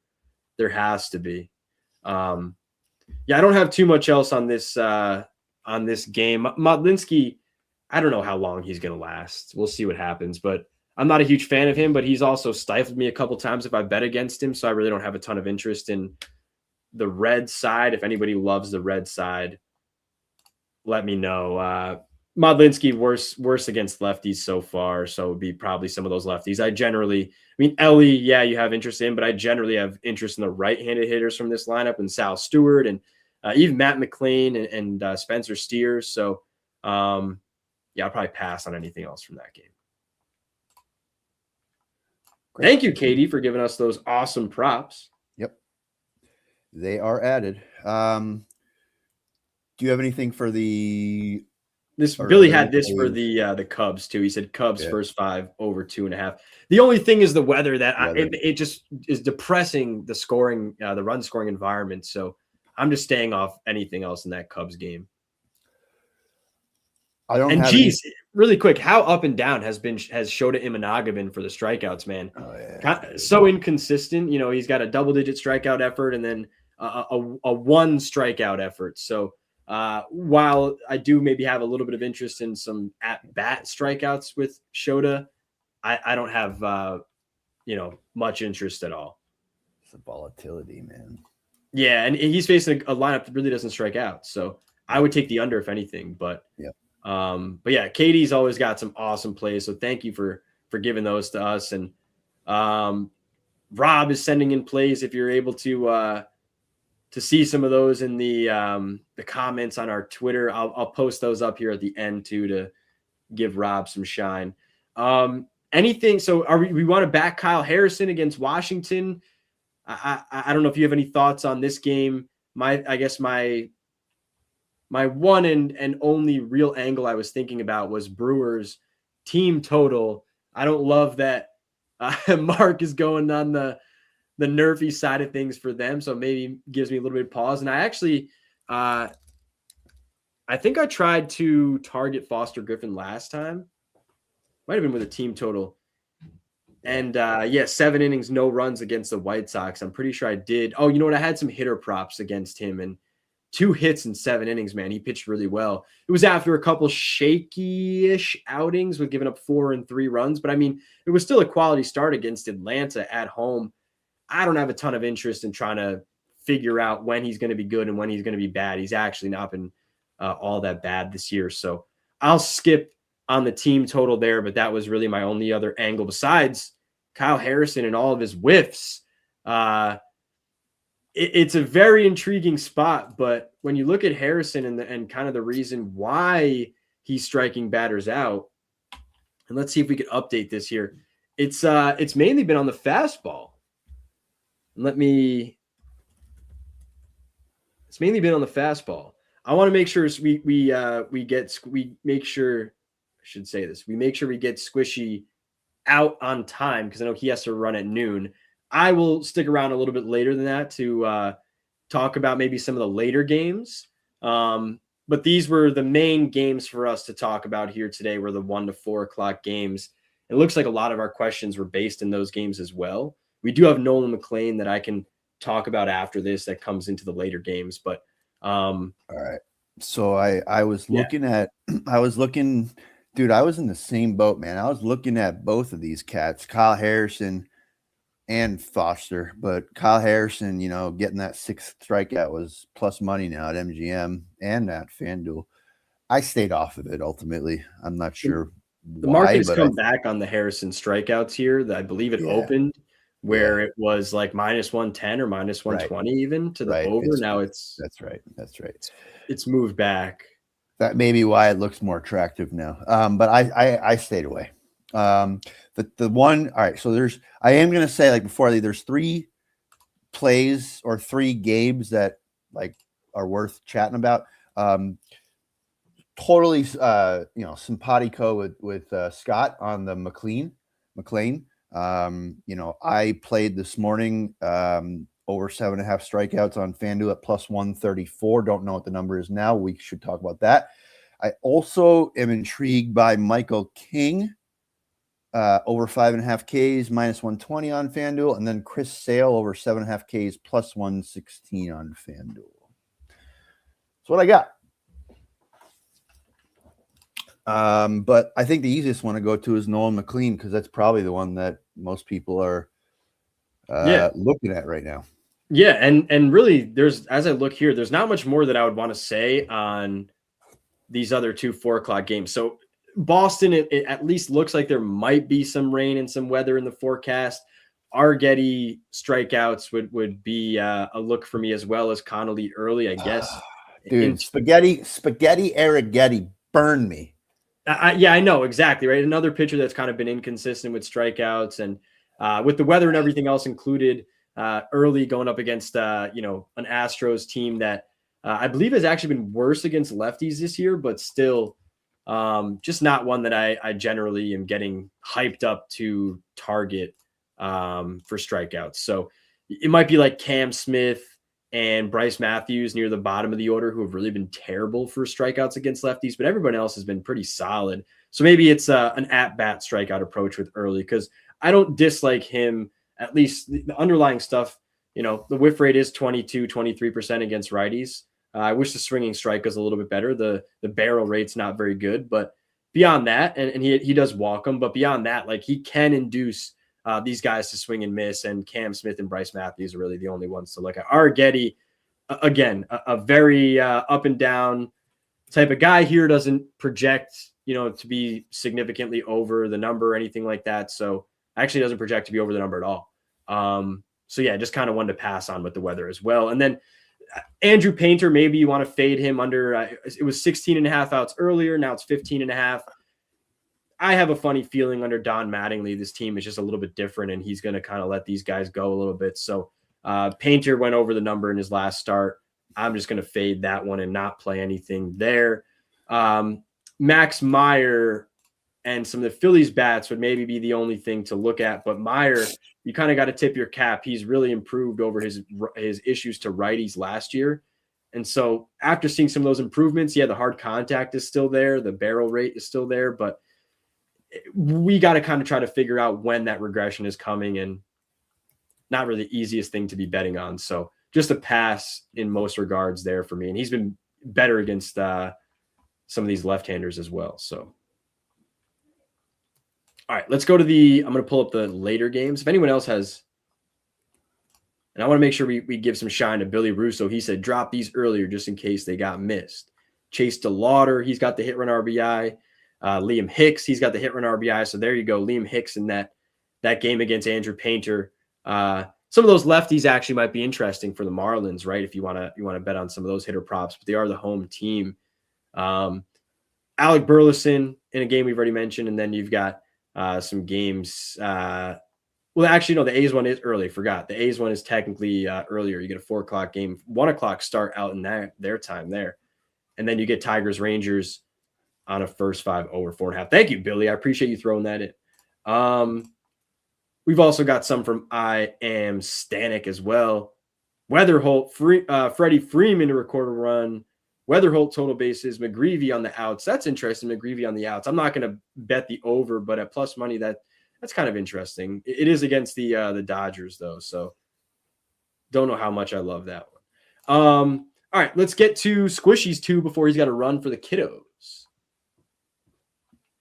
All right, so which game will we do first? Let's do the Nolan McLean. Man, I wish I could have Scott up here, have him chat, but Nolan McLean is a strikeout guru, and we have him up against, I think the Angels, right?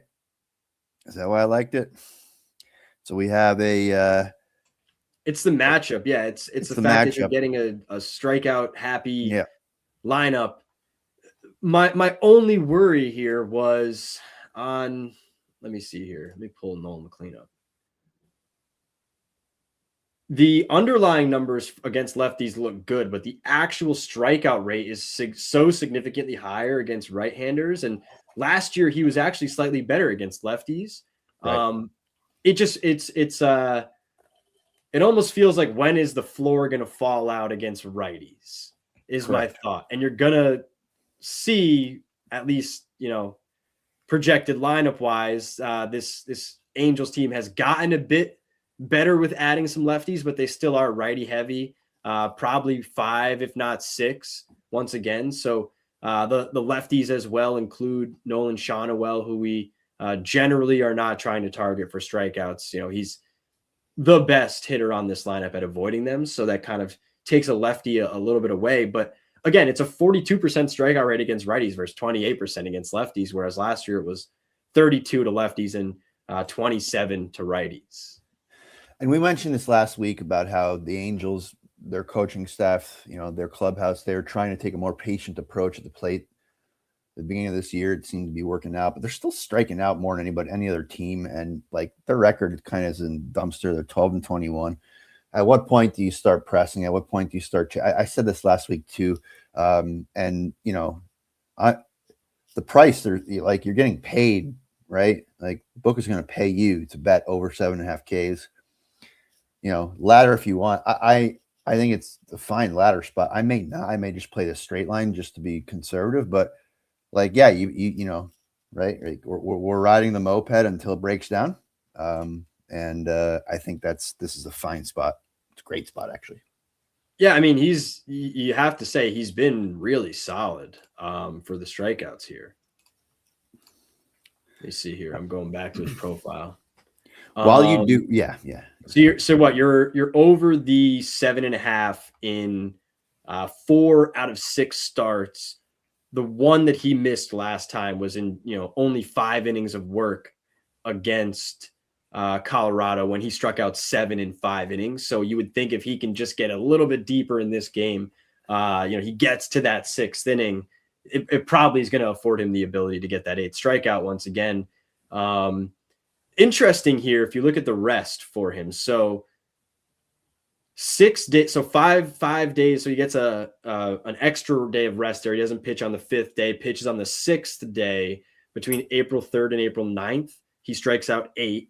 Then he did pitch on the 5th day. Okay, he pitched on the 5th day. On his next start, struck out 8 again, but then comes back on 7 days, strikes out 10, and then on 5 days, strikes out 7. He was also on 5 days when he missed and struck out 4 in early April. So the 2 games that he's missed, he's been on normal 4 days of rest, pitching on the 5th day. And in all but one of the starts he went over, he was on extra rest or starting the season. So I think that's pretty interesting, where you're once again getting him on. This is actually pitched on the 26th. So it's 27, 28, 29, 30. And then you're on the 2nd. So you're once again on the 6th day. You're getting an extra day of rest for him. I think that's it. That's maybe a bit of an interesting angle. I sent you a recap of the plays that we have so far in the private chat. And I am going to head out to some Little League baseball. I'm so excited. I can't wait to be with my family. It's going to be a great day. Thank you very much for having me on the show. Sorry I got to run. Katie mentioned something awesome. Thank your kids' teachers this week. Bless your kids' teachers. These kids, man. Good gosh. I love them. So here's what I'm going to do. I'm just going to post that recap right there in the chat for everybody to see. And then, I can also bring it up here, just that what you just sent me. I will as well tweet out what we had. So this is just a bunch of plays, not only that we talked about, but I know Katie sent some of these. We've also got some that I want to include from Rob. We've got a bunch that have also been included in here. So just so far, this is what Squishy had written down. I'll follow that up for us as well. We'll add it. We'll add it together. Everything from Katie. We'll make it look pretty. We'll make it look better. And then, I'm going to leave you with the other two that maybe Amags can talk about after I'm gone. I'm curious his thoughts about Michael King over 5.5 strikeouts at -120. And I'm curious about Chris Sale over, I think it was 6.5 strikeouts at +116, something like that against the Rockies. With that, I bid you a great day, man. Enjoy, brother. I appreciate girls, chat, everybody. It's been so fun. This is like the highlight of my week. Left shoulder, haven't felt it the whole time. It's beautiful. That's awesome. I love hearing that. Take care, gang. Hey, good to see you. Thank you, brother. All right. And Jeff says thank you. That's funny. Jen, I'm going to highlight your comment so I can write it down. And I know we got a few as well here. Billy gave us some. I think that we included those. I'm Stanek. I appreciate you rewriting what you've got there. All right, cool. So oh wow. It just started pouring rain outside. That's interesting. Okay. We'll see what happens for this Yankees game, but it just started pouring rain. That's intense. I can't believe that. I'm like hearing the noise. Like, what is that noise? It's just downpouring. So, yeah. Oh, Jen, don't worry about it. It's recorded. And furthermore, I still have some other stuff to talk about. So you are not too late. And thank you everybody else for being here, man. I really appreciate every single person that's hopped in and listened to the show today. Watch the show, I should say now. We're watching it, right? I'm going to remove a couple things from the studio here so I can pull up some other stuff that you guys could see. So Michael King, I actually do have interest in the over 5.5 here. I mean, most of these pitchers are not projecting to go like significantly over these numbers. There's a lot of bigger names on here though, like Sale, like Cease, like McLean. There's a lot that you could want to bet on. Like there's a lot of talent, but Michael King is also kind of in there too. Now, the issue with Michael King is you're not, as Squishy would say, getting paid to bet the over. It's about -120 for the 6 strikeout. I think that at least underlying numbers wise, especially against lefties, like Michael King is better than a 9% swinging strike rate against lefties. He's 9.5 this year. He was 10.5 last year. I still think he's probably better than that. But if you look at this year, like at least the actual strikeout rate against right-handed hitters has bumped up, which once again, I think from watching him in his Yankees days, like that should be the main thing he is good at is striking righties out. If you look at this, let's at least update it. I know we're not going to get a lineup, but let's just at minimum update it just in case. All right. Yeah, of course. 8:40 game. You're not going to get a lineup right now. And I want to make sure, can you guys still see me when I go to that other window? Right? You can still see me. I still move. I'm still not, tell me if I freeze. But lefties, you're looking at seven lefties likely in the lineup against Michael King. That's kind of like the one thing that's really given me pause. He does project to be right around 6, if not right under. So it's not like it's a bad play, but it's also not like it's a smash play where he's projecting to go significantly over. And I do have a bit of pause about if you're going to face this many lefties. I get guys like Murakami, Colson Montgomery. It even looks like Jared Kelenic now. They've called him up, and he got his first at bat a couple of nights ago. Now it looks like he's projected to start. I'm not sure if he's going to, but projected to start. But Tristan Peters even down there at the bottom of the lineup. Like there's some lefties that will strike out. Andrew Benintendi is a worse than 30% or 33% strikeout rate against righties this year. Like the lefties should take care of themselves in terms of striking out. But you're getting a pitcher that really has not shown good metrics, underlying metrics in terms of striking out lefties. So have to at least give you that. Maybe we could look at the specific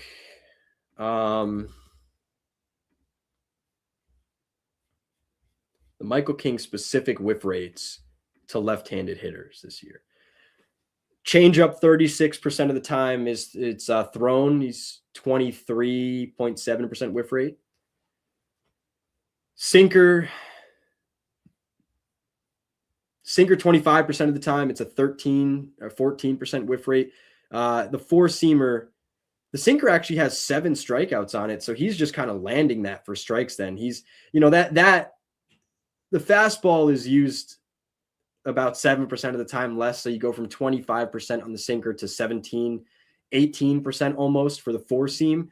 The four-seam is a 35% whiff rate, though. The sinker is a 14% whiff rate, yet he gets more strikeouts with the sinker right now. So that gives you pause, at least in my opinion, because it's like he's, especially against these lefties, he's relying on landing these pitches in the zone and not having them whiff, right? So I don't love having to bank on, 7 hitters in the lineup where now I'm getting them to look at strike 3 more often than swing at strike 3. Again, the righties is like, 47% whiff rate against the fastball, 34% against the sweeper, and the changeup even is a 38% whiff rate. Like, you would rather have Michael King against a lineup of righties, and you're getting almost a lineup of exclusively lefties here. So part of the reason probably why the projection isn't as good. All right. Like I said, I lean to the over there, but I'm not going to make it an official play. If I was getting even money, if I was getting plus 110, plus 120, yeah, I would be much more into it. But I mean, you're at minus 120 or worse in every single spot. I guess Bet Rivers is minus 110, but I mean, MGM minus 150. Somebody's got to talk to their trading team or whoever's putting these odds out in some of these cases. My goodness. Minus 150. The rest of the market's at minus 120. And let me see. Maybe it's moved since I've updated this spreadsheet because it's probably been about 30 minutes since I've updated this. So let me see. That number, it probably has moved at MGM. I bet you the under got hit. We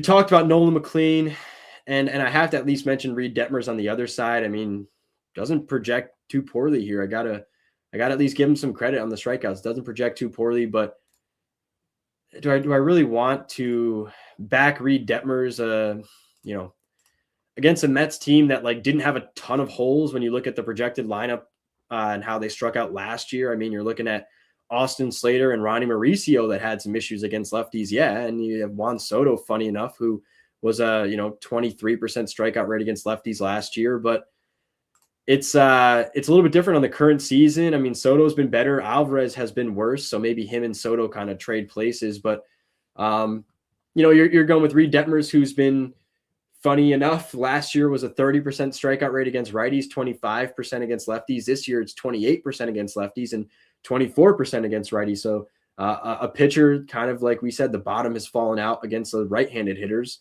Lefties, he's still been fine, but he's going to face exclusively righties except for Juan Soto, who I just mentioned has been better at, avoiding strikeouts against lefties this year. So 6.5 line, it definitely makes me almost think I want the under, but at that point, do I want to fade a guy who has some solid underlying stuff, 13, 14% swinging strike rate, a 26, 27% whiff rate?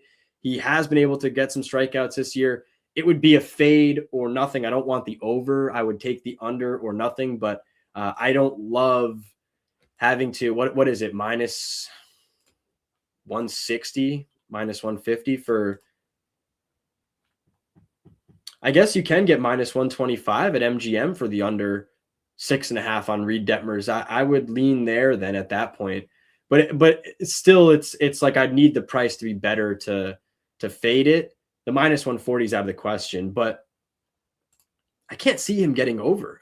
I can't see him getting over. If he does, I'll tip my cap to him, but Williams says Connolly early. Yeah, I lean to the over, but it's really more just that I think you'd want to attack Bryce Matthews and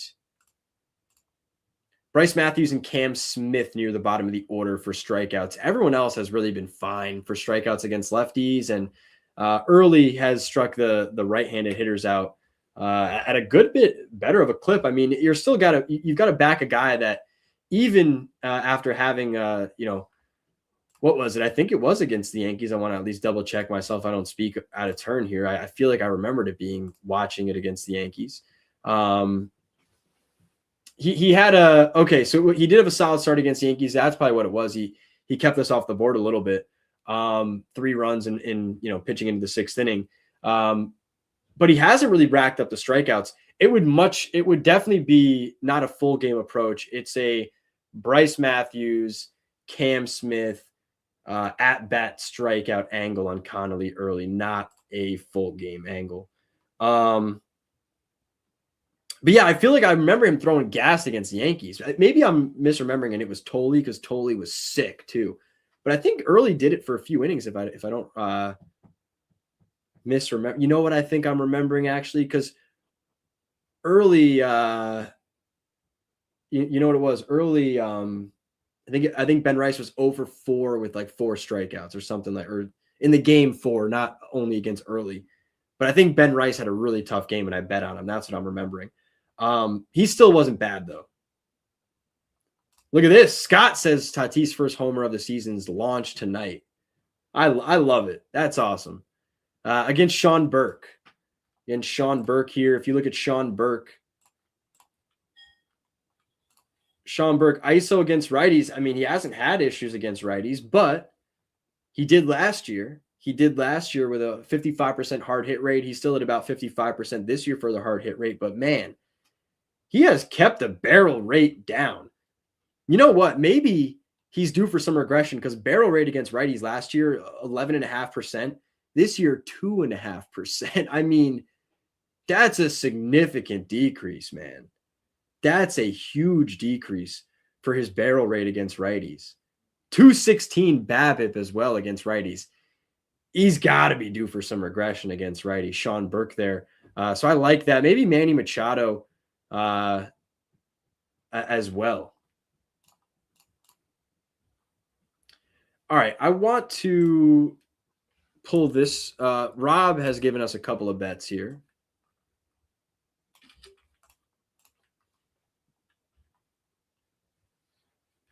And we got William throwing out some other strikeout stuff. Love to see that. I know we already talked about in the Yankees game, there was some interest in doing like a Ryan Weathers and Bradish taking the strikeouts down. I think if there's 2 things to take from today's slate, it's that a lot of the strikeout numbers feel like they're probably in the right spot. They look like numbers-wise, projection-wise, they are, most of them, in the right spot, if not even a little bit too high.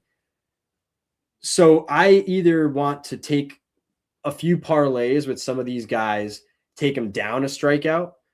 If if there's a big money line favorite, and we always kind of like to look at this, but one of the best things to do is to look for some bigger money line favorites. Like I get Ryan Weathers. So maybe you want to take Weathers, even for like a 5th strikeout plus the Yankees money line. If you want to take, back the Blue Jays, even on the road, they're near -140 favorite with Dylan Cease on the mound. Maybe it's Cease and you go down a strikeout or 2, pair it with the money line. If you want to do that with, let's just see here. If you want to do that with even Roki Sasaki, I don't hate doing that. Sasaki, because the number is lower anyways here, right? It's at 5. Like, what can I get for 3, right? Like how much? I get the Dodgers are only -136 right now, but like, could I get the Dodgers at plus money if Roki strikes out 3 batters? I think I would love that. Like Roki should be striking out 3 batters. I mean, we've seen him actually be getting deeper into games. And at this point, I mean, the strikeout stuff is there enough where if he's getting deeper into the game, like 3 strikeouts should not be an issue for him.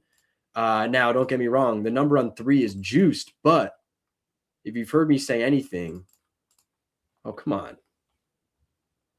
What are we doing here? How is this possible? Hold on. Like I really can't go to the game. All right, here we go. Perfect. There you go. Caesars plus 100 for Roki Sasaki, 3 strikeouts in the Dodgers money line. So I'm getting a 40-cent discount for Roki Sasaki to strike 3 hitters out today. And the Dodgers to win. Of course, the Dodgers have to win, right? We already had Chris Diorio talking about how he played Cardinals yesterday, and the Cardinals won against Emmett Sheehan. Emmett Sheehan still struck out 8 batters in 4 2/3 innings. Like, Roki Sasaki should be striking out 3 batters in his entire outing here. So it's just, in my opinion, a day for stuff like that. It's a day for stuff like where you're going to put Dylan Cease at 5 strikeouts instead of trying to get the 7th strikeout. And then you're going to put him with, maybe it is Roki Sasaki to get 3 strikeouts. Like, that is probably more of what I'm doing today than just straight betting these guys. Or with that is then maybe I'm once again not straight betting, minus 150 for the 6 strikeouts somewhere, or I'm pivoting to just the ladder plays. A 1 unit, it goes 0.5, 0.35, 0.15, and you go 6, 7, 8, or 7, 8, 9. Right there on Nolan McLean. That's a perfect example of just taking. I'd rather take 1 unit, and I'd rather go 8, 9, 10. Over 7.5, 8.5, 9.5. And my thought is that if he is going to get that, he's going to hit the over 6.5 and get that 7th strikeout, then I think he's going to be better than that and do well for the strikeouts here today. Chris Sale is very similar. I will say I tend to fade pitchers out in Colorado. Chris Sale might be more of a at-bat strikeout look. If you look at this year, actually, the Rockies, a bunch of it seems like they've tried to quell some of their woes with the strikeouts. We'll find out how long this lasts, but you've got to go over 7.5 in Coors Field, where things could just go wrong in so many different ways. I have to say I like the way Chris Sale looks for sure, but maybe it's like we just go, Hunter Goodman, Willie Castro, Kyle Karros. Ezekiel Tofar has been terrible. He's at in a very small sample size, almost a 43% strikeout rate against lefties. Last year, he was a 28% strikeout rate against lefties. I mean, even this year, Goodman's been terrible, but last year was a 24% strikeout rate against lefties. Sale is still one of the premier talents for strikeouts. And, that is probably a much better approach, in my opinion, being that the game is in Coors. So you go and you take Hunter Goodman for a first at bat strikeout. Let's see. DraftKings should have it because he's the 3rd batter in the projected order. They generally give you the first 3 batters. Otherwise, you got to go to MGM, which a lot of times has some depressed prices. But DraftKings, you're going to get plus 130. MGM, you're going to get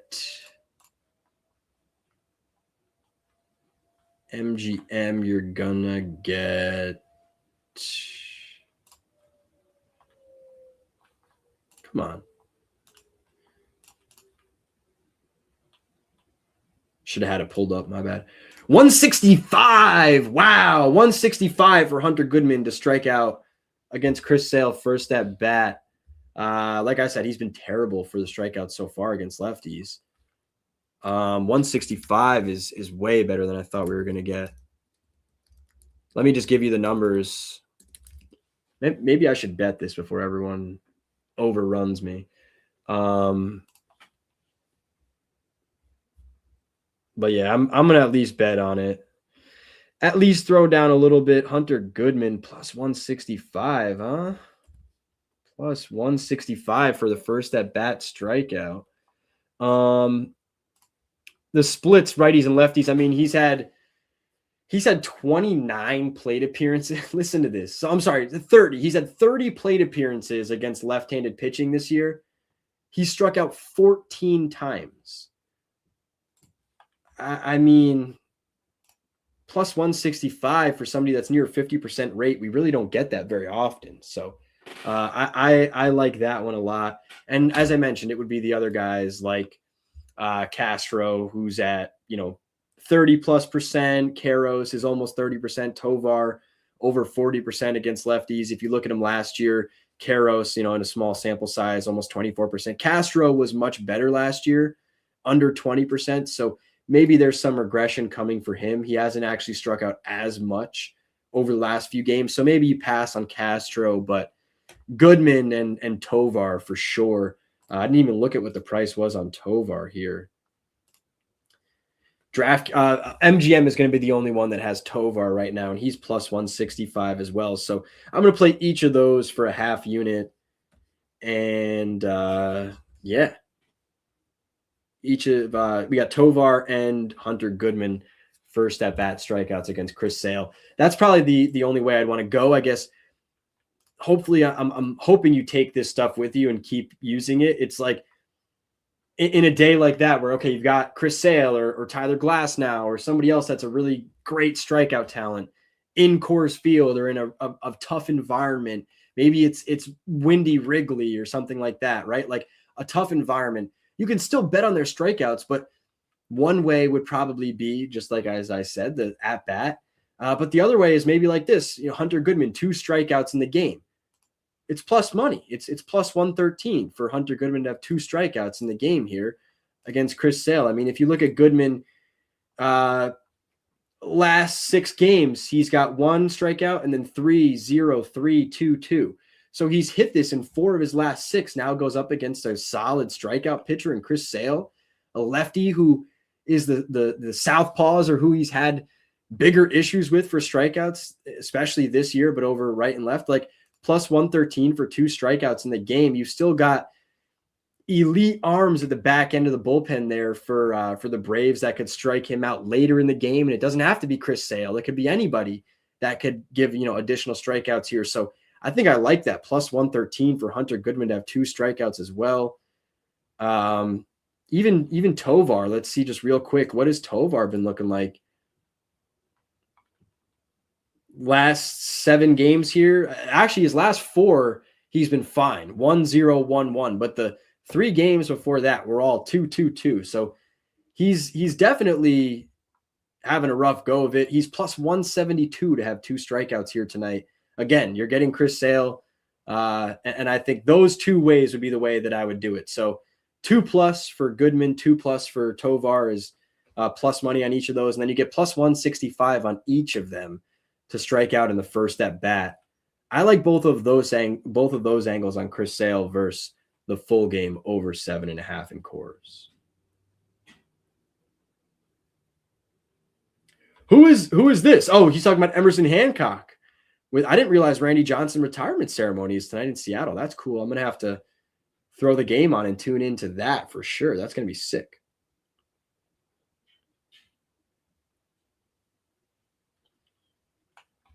And I'm Stanek asked about Jays as well. All right, so let's go to some questions, some specific plays and questions. Billy Russo mentioned these 2 hits, runs, and RBIs. Love that we could bring those up. I'm Stanek mentioned another early game.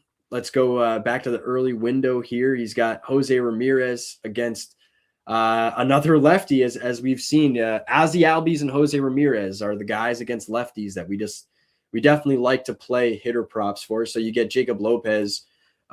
Jacob Lopez, let me see. Has he had a real tough time? I believe he just had a relief outing when they were trying to get him just a random, give him something to do because he was going to go a couple of turns. I think it was 1 full turn. So a couple of, 10 days or so, a couple of rest periods without starting. No, I didn't. Good call. Thank you. I did not. Didn't give my dog her monthly heartworm. It's the second. Should have done it yesterday. Whoops. Thank God I have my girlfriend. God, I would forget my head if it wasn't attached. Jacob Lopez against righties versus lefties. Righties 292, 21 hits in 17 innings with 3 home runs, 15 walks, only 12 strikeouts. So less than a strikeout per inning, almost a walk per inning. I think we've got to play the Jose Ramirez for one walk. What is Ramirez for a walk here today? Let me get signed in.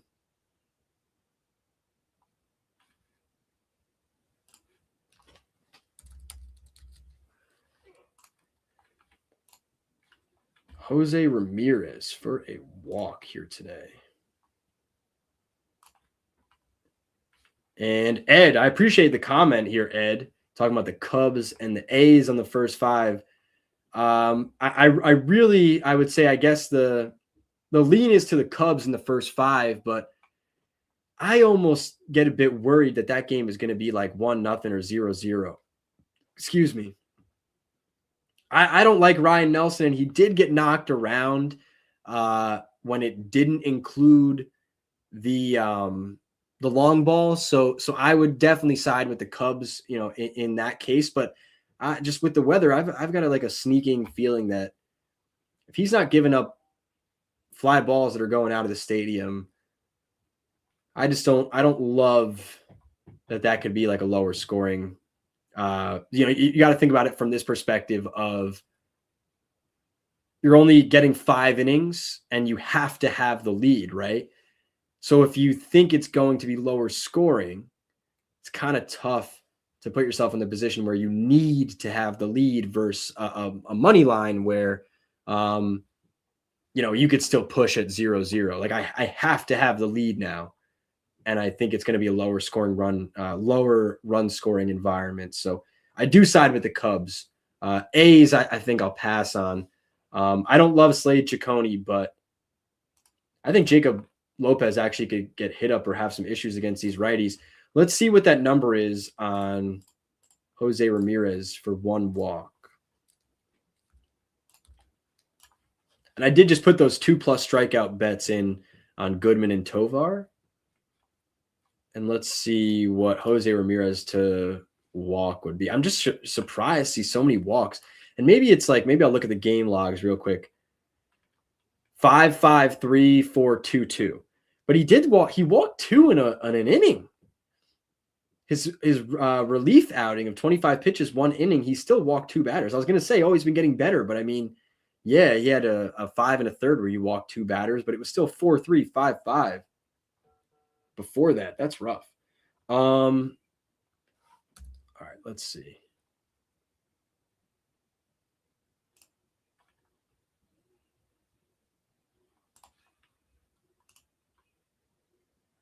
Plus 106 on the walk. Here's what you could do this because Nick Kurtz. Yeah, Nick Kurtz. Somebody mentioned it here. He's walked 20 games in a row. Yeah, but it's also minus 190 to bet him to have 1 walk. I actually love that price on Bet365 here, plus 125. I definitely would play that straight. You're getting plus 106 on DraftKings. And Scott, thank you for being here, brother. I'm going to mention Emerson Hancock. Give me 1 second. If you're willing to stick around with me, give me 1 second. But I really appreciate the kind words. That means a lot to me. So thank you. I like the J-Ram, as we mentioned, at plus 125. You're getting plus 106. So maybe you pair it with Nick Kurtz. And if Nick Kurtz walks, has his 1 walk as he has had in all these games, then you're at plus 184. And so then, it is hinging upon you're getting a walk against Jacob Lopez here for Jose Ramirez. I wouldn't even doubt that they walk him with 2 outs. They just don't want to, they don't want him to face a lefty who's had trouble with righties, right? They're hitting near 300 against him. He's had trouble with righties. He's had trouble keeping the ball in the park against righties, 3 home runs in 17 innings. He's walked them too much. He hasn't struck them out at a high clip. So it's like, if there's 2 outs, why are you going to throw to Jose Ramirez? Like, why are you even going to pitch to him? If you look at it, you're going to get Hoskins after him, but then you get DeLauder. So I'm not sure why you really want to attack Jose Ramirez, who, I mean, yesterday Hoskins hit a home run, but before that, he had kind of been brutal for a week. 2 hits in what? 1, 2, 3, 4, 5, 6 games, 5 games. I would rather go up against Hoskins than Jose Ramirez any day. 2 walks for Ramirez yesterday too. I like the walk, even at plus 106. I mean, I'll see. I'm trying to think because I don't have Bet 365, unfortunately, but that's a great price at 365.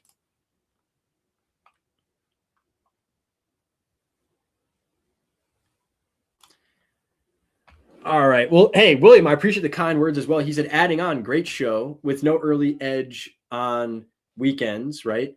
No 10 a.m. morning show. He loves having somewhere to learn about the slate. So thank you for being here, man. I really appreciate that. And thank you for all the kind words. Everyone's been awesome. It looks like we have a lot of people watching through Twitter too. So I really appreciate that. If you ever want to come on over to YouTube and give me a subscribe, I would really appreciate that. Trying to get to 100. I've got 61, I think, right now. Trying to get to 100. That'd be awesome. So if I could have 100 subscribers, I would really be proud of myself. Let's go to Emerson Hancock here real quick. Emerson Hancock against the Royals. I mean, Seth Lugo got tattooed last time, but he settled down and still actually was able to, I believe, was cover 6 full innings, right? So I don't have a ton of interest in wanting to attack him. Yeah, 14 hits, 7 runs, 6 1/3 innings. So funny, he actually was efficient enough, giving up 14 hits and 7 earned runs to pitch into the 7th inning on 97 pitches. That's incredible. That's absolutely incredible. I guess my first immediate lean is like, well, let's check. What's the rest period here? He's actually on extra rest. Makes me lean to the over on the outs immediately because you got to think he could have a ton of things go wrong and still get over this outs number. So pitcher-wise, that's the first thing I'm looking at is what's the outs number here on Seth Lugo? 17.5 minus 152 for the over on 17.5. I bet you he doesn't even project to go over. And that's fine. Yeah, it projects to go under. It looks like it's like, hey, don't bet into that price, right? Don't bet into that number. If we got an 18.5, I would love to bet the over on the 18.5, but I don't mind going over 17.5 if you want to parlay it with a couple of pitchers, right? So maybe a couple guys to go over 17.5, right? You just need 2 guys to complete 6 innings. And a lot of times you're getting heavier juice lines on the over 17.5 for guys like a Tariq Skubal or a Chris Sale, or it's at, just at 18.5. So let's see, is there somebody else? Looks like you're getting 18.5 on sale at DraftKings. Reed Detmers would be maybe the only other one that you're getting a price where, you could slap these 2 together. So then maybe you're looking at like a different, and he went 5 innings last time. He's been a little bit shaky here and there. Maybe it's Lugo paired with something else in game then. Or you know what? Yeah, you can same game. Okay, you can same game this. So maybe it's Lugo over 17.5, paired with, like, we're talking about Emerson Hancock strikeouts that Scott liked. Maybe it's something like a lower strikeout number. And maybe it's like 3, right? So minus 125 now. And you're going to need Hancock to strike 3 batters out, but we'll pull Hancock up here. I think he's hit 3 in every start, right? Yeah, he's hit 3 in every start. I will say some of the numbers are a little bit lower. KC doesn't profile as like a huge strikeout team, but that's the way I would think about it. Maybe try to find a parlay partner because I do like that over 17.5 for Lugo. I would even have interest in the over 18.5 at like plus 125, plus 130. We're just not getting that number right now. It looks like anywhere, but if you get the 18.5, maybe you want to put a little half unit on that. Otherwise, like I said, it projects actually to not cover 6 full innings, but just really interesting. He had everything go wrong last time, still got into the 7th inning, pitched into the 7th inning or completed it in 4 straight starts and 5 of 6 on the year. The only time he didn't get into the 6th inning was against Milwaukee, and he threw 103 pitches in 5 innings. So makes sense. Otherwise, he's been efficient. He's been able to get deeper in the games. I think that's an interesting angle on Lugo. Emerson Hancock similarly has gotten deeper into games, and his number 17.5 too. I don't love having to take the over for him, but I wouldn't even if you asked me which way I had to pick, I would say he covers 6 innings. I wouldn't even hate putting both pitchers together over 17.5 actually, but it's definitely Lugo I like more. On Hancock for the strikeouts now. Let's see if there's really anything underlying metrics wise. Oof, against lefties, he's been brutally bad actually. And similarly to last year, the underlying metrics are not good to lefties, but last year was a 17 or 18% strikeout rate against lefties, where this year it's 24%. Maybe it's something in the sequencing that's different, but I couldn't see that continuing. If his numbers are very similar to last year, and you're 7 or 8% better with strikeouts, there's really no reason to be. It looks like, I guess we could get pitch specific here.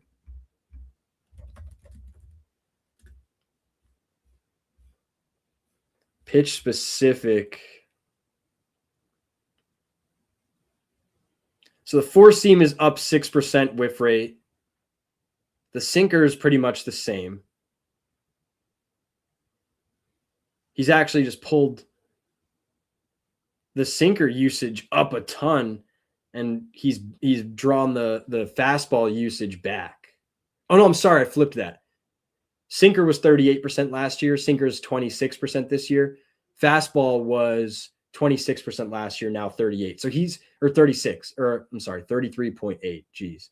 So he's really just flip-flopped those two. He's using the changeup a lot less too now, actually. Wow, okay. Changeup last year was 26% whiff rate. This year it's 13%. That's probably part of the reason why he's pulling it back. 29% whiff on the sweeper, 23% of the time. He's got 10 strikeouts on that sweeper. He's bumped that up significantly from last year. So that's probably the one thing that's really different, is that sweeper with almost 30% whiff rate is bumped up a lot, and he uses it against lefties. He's only got 3 strikeouts, but it does have a 42% whiff rate. Only 3 strikeouts on the sweeper so far, 42% whiff rate though. Lefties in the lineup, 1, 2, 3, 4, 5, 6 lefties in the lineup. You would think that sweeper would be better against righties. I will say the sweeper has 7 strikeouts against righties. It's only a 24% whiff rate though, whereas lefties, it's a 42% whiff rate. I mean, that's drastically different. Yet he has 4 less strikeouts on the pitch. I guess what, 6 plate appearances versus, yeah, how much different is this? 6 versus 17. I mean, he's almost the same rate at a way worse whiff rate. That to me just makes me think that number against righties for that sweeper, either the whiff rate is going to get better, but I think that the strikeout number is just going to go down, truthfully. Yeah, I know he's much better. Tweaked his mechanics, lines up on the rubber differently. Yeah, all those things do make some change, but I still feel like it would show up in the whiff numbers, right? You'd think it would show up in the whiff numbers at least. Yeah. What are we looking at as the number here, Scott?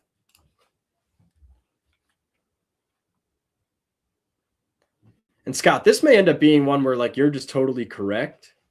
All right, you know what? At least for the 5th strikeout, you're going to get plus money. So I don't hate that. You're going to get plus money for the 5th strikeout. He's hit 5 strikeouts in 4 of 6 starts, but he has missed in each of the last 2.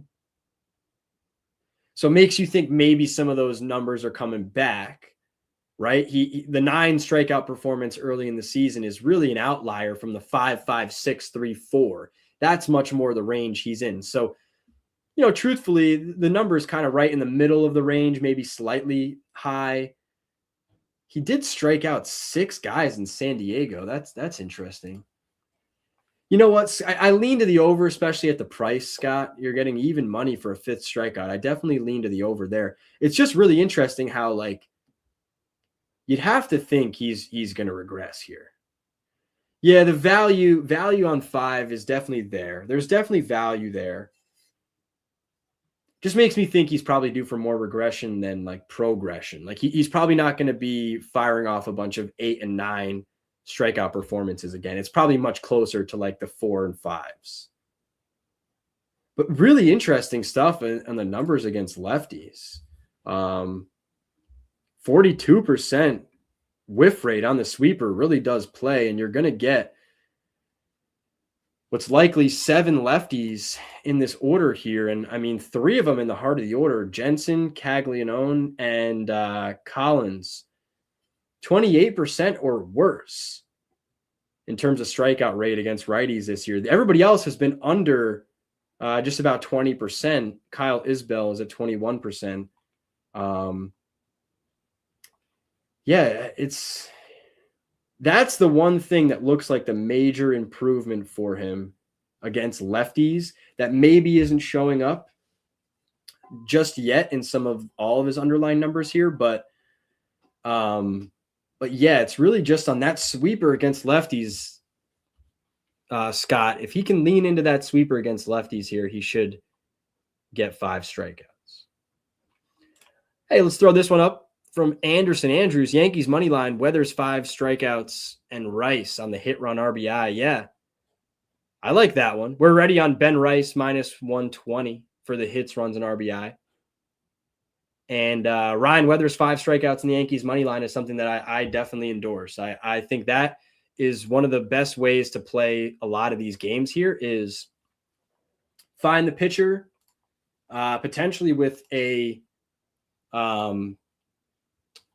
heavy money line. That would be the best way to pair them up. But yeah, find that pitcher that you think can have some strikeout success, and then let's take them, with that heavier money line. Roki Sasaki 3 strikeouts and the Dodgers money line. I played that one at +100. Let's see what we can get on Weathers here for Yankees money line, and a 5th strikeout is +102. I mean, Caesars is just spitting out great prices for these parlays for the pitcher strikeout and the money line. They have way better prices than everyone else. So you're getting +102 for that. DraftKings is going to give you, let's see, DraftKings for that same parlay is going to give you -130. -130 on DraftKings for 5 strikeouts and the Yankees money line, whereas we get it at +102 on Caesars. So if you don't have a Caesars account, I mean, I would definitely invest in getting one. This has been like for 2 straight years. They have given significantly better prices on pitcher with team money line, lower strikeout number. Let's see what it is on Cease was pretty good too, actually. We got the +100 here on Roki Sasaki for 3. I mean, 3 strikeouts is -750. And I can't believe this is happening. Sorry. It's just glitching out for no reason. I'm not sure why.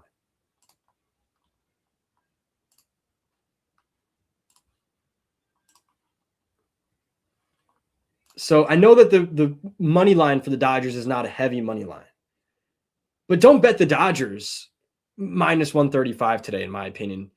If Roki Sasaki gets bounced before striking 3 batters out, he's probably at a terrible outing. And if he goes 6 innings and doesn't strike 3 batters out, there's a serious freaking issue. He has good enough stuff to strike 3 batters out. There's a reason it's -750. DraftKings for that. So it's +100 for Sasaki and the money line. So it's just really, in my opinion, a way to get on the Dodgers money line for +100. If I told you the Dodgers were +100 today on the money line, everybody would bet it. minus 670 for the third strikeout on DraftKings. Let's see what we get. Minus 115 for that parlay on DraftKings.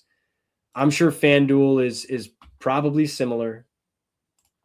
So it just comes down to maybe taking a few different pitchers all stacked up, 5, 6, and 6 when their lines are 6.5, 6.5, and 6, or 5.5, whatever it is. Take each of them down one strikeout. We talked about Weathers. We talked about Cease. We talked about McLean. We talked about Michael King, even if you want to take him down on the strikeouts. And Emerson Hancock or Chris Sale, some of those guys in the later window, if you want to take them down. Emerson Hancock, I don't know how much further you could take him down. But yeah, from this early slate here, Weathers and Cease. I really wouldn't mess with the Cubs game for this. I wouldn't mess with the A's game or the Pirates game for this. Same thing with the Astros game or the Phillies. So it's really the Yankees with Weathers, the Blue Jays with Cease. I wouldn't even mind taking Harrison at a lower number. Even if you could get Harrison at 4 strikeouts, maybe with the Brewers money line, I think that's interesting as well. Jen asks, which books have walks? Just DK. DK, Bet365. I think Hard Rock has them. But for me, I don't have 365 or Hard Rock, so I've only got DK. So yeah, the Jose Ramirez one for my plus 106 was only on DraftKings. Plus 125 was on plus 125 was on Bet365. Yeah, Scott, I think that's a good one. Plus 100. I'm gonna post. This is what I'm gonna do. I think in the future we're right at 2 hours. Perfect, right here. I'm gonna cut it off. I apologize if I didn't get to everyone's questions. First off, we did have George, and George, I appreciate you coming in here and asking about the Tigers. I wanted to pull up some stuff from Rob talking about the Tigers, but I want to make sure we can at least keep things a little bit more concise. So please visit the tweet on Twitter if you haven't. You can see all of the plays that Rob posted for us there. Otherwise, a lot of plays have been posted throughout the chat. I mentioned Rob because he's our resident Tigers fan. He, I think, had some stuff for that Tigers game, George, if you want to go look for it. But also, I will pull this up here real quick. I don't like Kiter Montero, but I have to at least give him a little credit. He's been a little bit better, not only of late, but over last year too. And so a guy I generally want to fade in Montero, and a guy in Rocker who I think is probably a bit worse than he's actually been so far. But again, another guy that you've got to give some credit to. He's been better than I thought he was going to be at run prevention. And I say that maybe with a bit of a grain of salt, because if you look at his numbers and his starts this year, it's 2-3-2-1-2 for earned runs. But if you look at the last 2 starts, it's back-to-back quality starts of 6 innings apiece, 4 hits and 6 hits allowed in each, 1 and 2 earned runs in those. Hasn't really walked many batters. It's not like he's striking many batters out. I mean, against the Athletics, he only struck out 3, but he still covered the 6 innings. And so Rocker, probably not a guy that I want to target either. I think I'd lean to the under, but either of these guys, like I said, it could be due for some regression and just completely blow up. So I'll pass on much of anything from that game. I'm Stanek. You are now our resident Cardinals fan.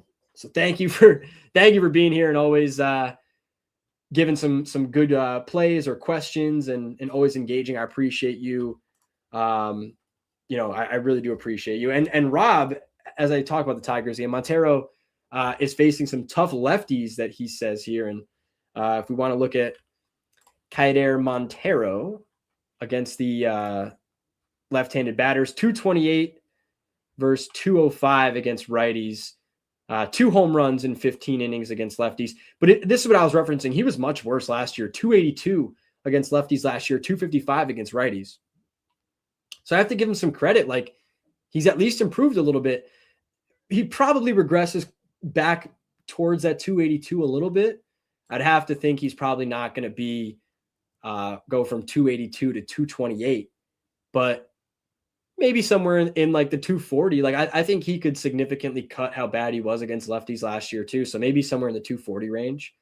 And it's just probably not worth it for me at that point to really try to hone in on oh my God, I got to get on the Texas side today. The one thing I'll give you is that last 3 starts for Montero, 4 earned, 3 and 3.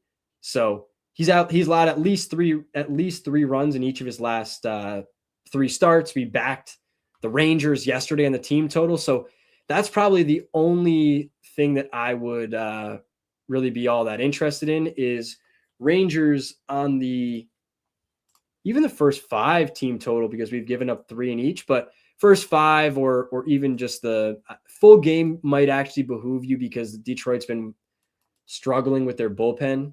Let's pull it up real quick and we'll have this be the last thing we talk about. Rangers over 3.5 minus 120 at Caesars. I do like that. When I looked this morning, I think some of those numbers were into the minus 140, minus 150. So it looks like maybe it's come back a little, or I was just wrong. First 5 over 1.5 minus 140. So here's the thing.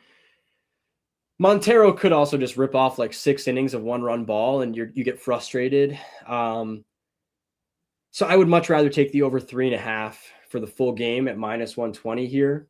Texas Rangers team total. Even if you can say you have to get a Montero that's slightly better than he's been. All right, say he gives up 2 runs. You're going to have a few innings at least to try to get a couple more against that bullpen, like I said, which has struggled. 4th worst bullpen over the last 2 weeks. So, yeah, I would say, he said Montero's improved his secondary pitches. I will give Montero credit. I think he's probably going to be better against those lefties than damn near 290 last year in terms of the average allowed. But he's still not a great pitcher. So I would say Texas over 3.5 on the team total. I liked it a lot better yesterday. Jack Flaherty's just been dismal. So Jack Flaherty was somebody I really wanted to attack. Montero at minimum hasn't given up as many walks. He's improved a little bit, like I said, in some of those areas. So I still do lean to the over 3.5, but don't like it as much as I did yesterday. All right, y'all. 180 of you in here for most of the time, 165 now. A lot of you watching through Twitter. I really appreciate that. Like I said, if you could give me a follow on YouTube here at Amags Picks, just one word on the username. Would really appreciate a like and a subscribe, but trying to hit 100 subscribers, that would be awesome. And then hopefully after that, it grows and more of you can keep coming back. I will post out a tweet. I'll try to at least get the Yankees picks posted here. We have a half hour. It's not a 105 game. So I should have a tweet out in the next, 15, 20 minutes that has a lot of the stuff that we talked about. Generally speaking, none of these are official plays. I mean, a lot of them are, as you heard us betting them. But if you want any of the quote unquote official plays, all of those, at sportsline.com or in the Sportsline Discord, if there's stuff like team totals and hits, runs, RBIs that I don't have the ability to post on the official website. Other than that, like I said, I'll post as much as I can from what we played here today or what you guys suggested. I want to make sure we really tabulate what everyone has suggested as well. And then from there, I will post in the Sportsline Discord or tweet out. I guess I could do that too. Some of those that I'm really making sure are my official plays. Ben Rice, of course, minus 120 over 1.5 hits, runs, RBIs is in there. Got to be in there again today for Ben Rice. So Jen says she subscribed and liked. Thank you so much, Jen. I really appreciate you being here. You're awesome. Matt, thank you for being here too. He says, great show. I'm Stanek. Thanks for the show. See you in the Discord. Absolutely. I'll see you guys in the Discord. And Scott, again, with the kind words, I could go on and highlight everyone's comments. You guys have been awesome to me and awesome to be here with as well. So Scott, thank you so much for the kind words. Everybody else, thank you for being here. And I will see you next Saturday.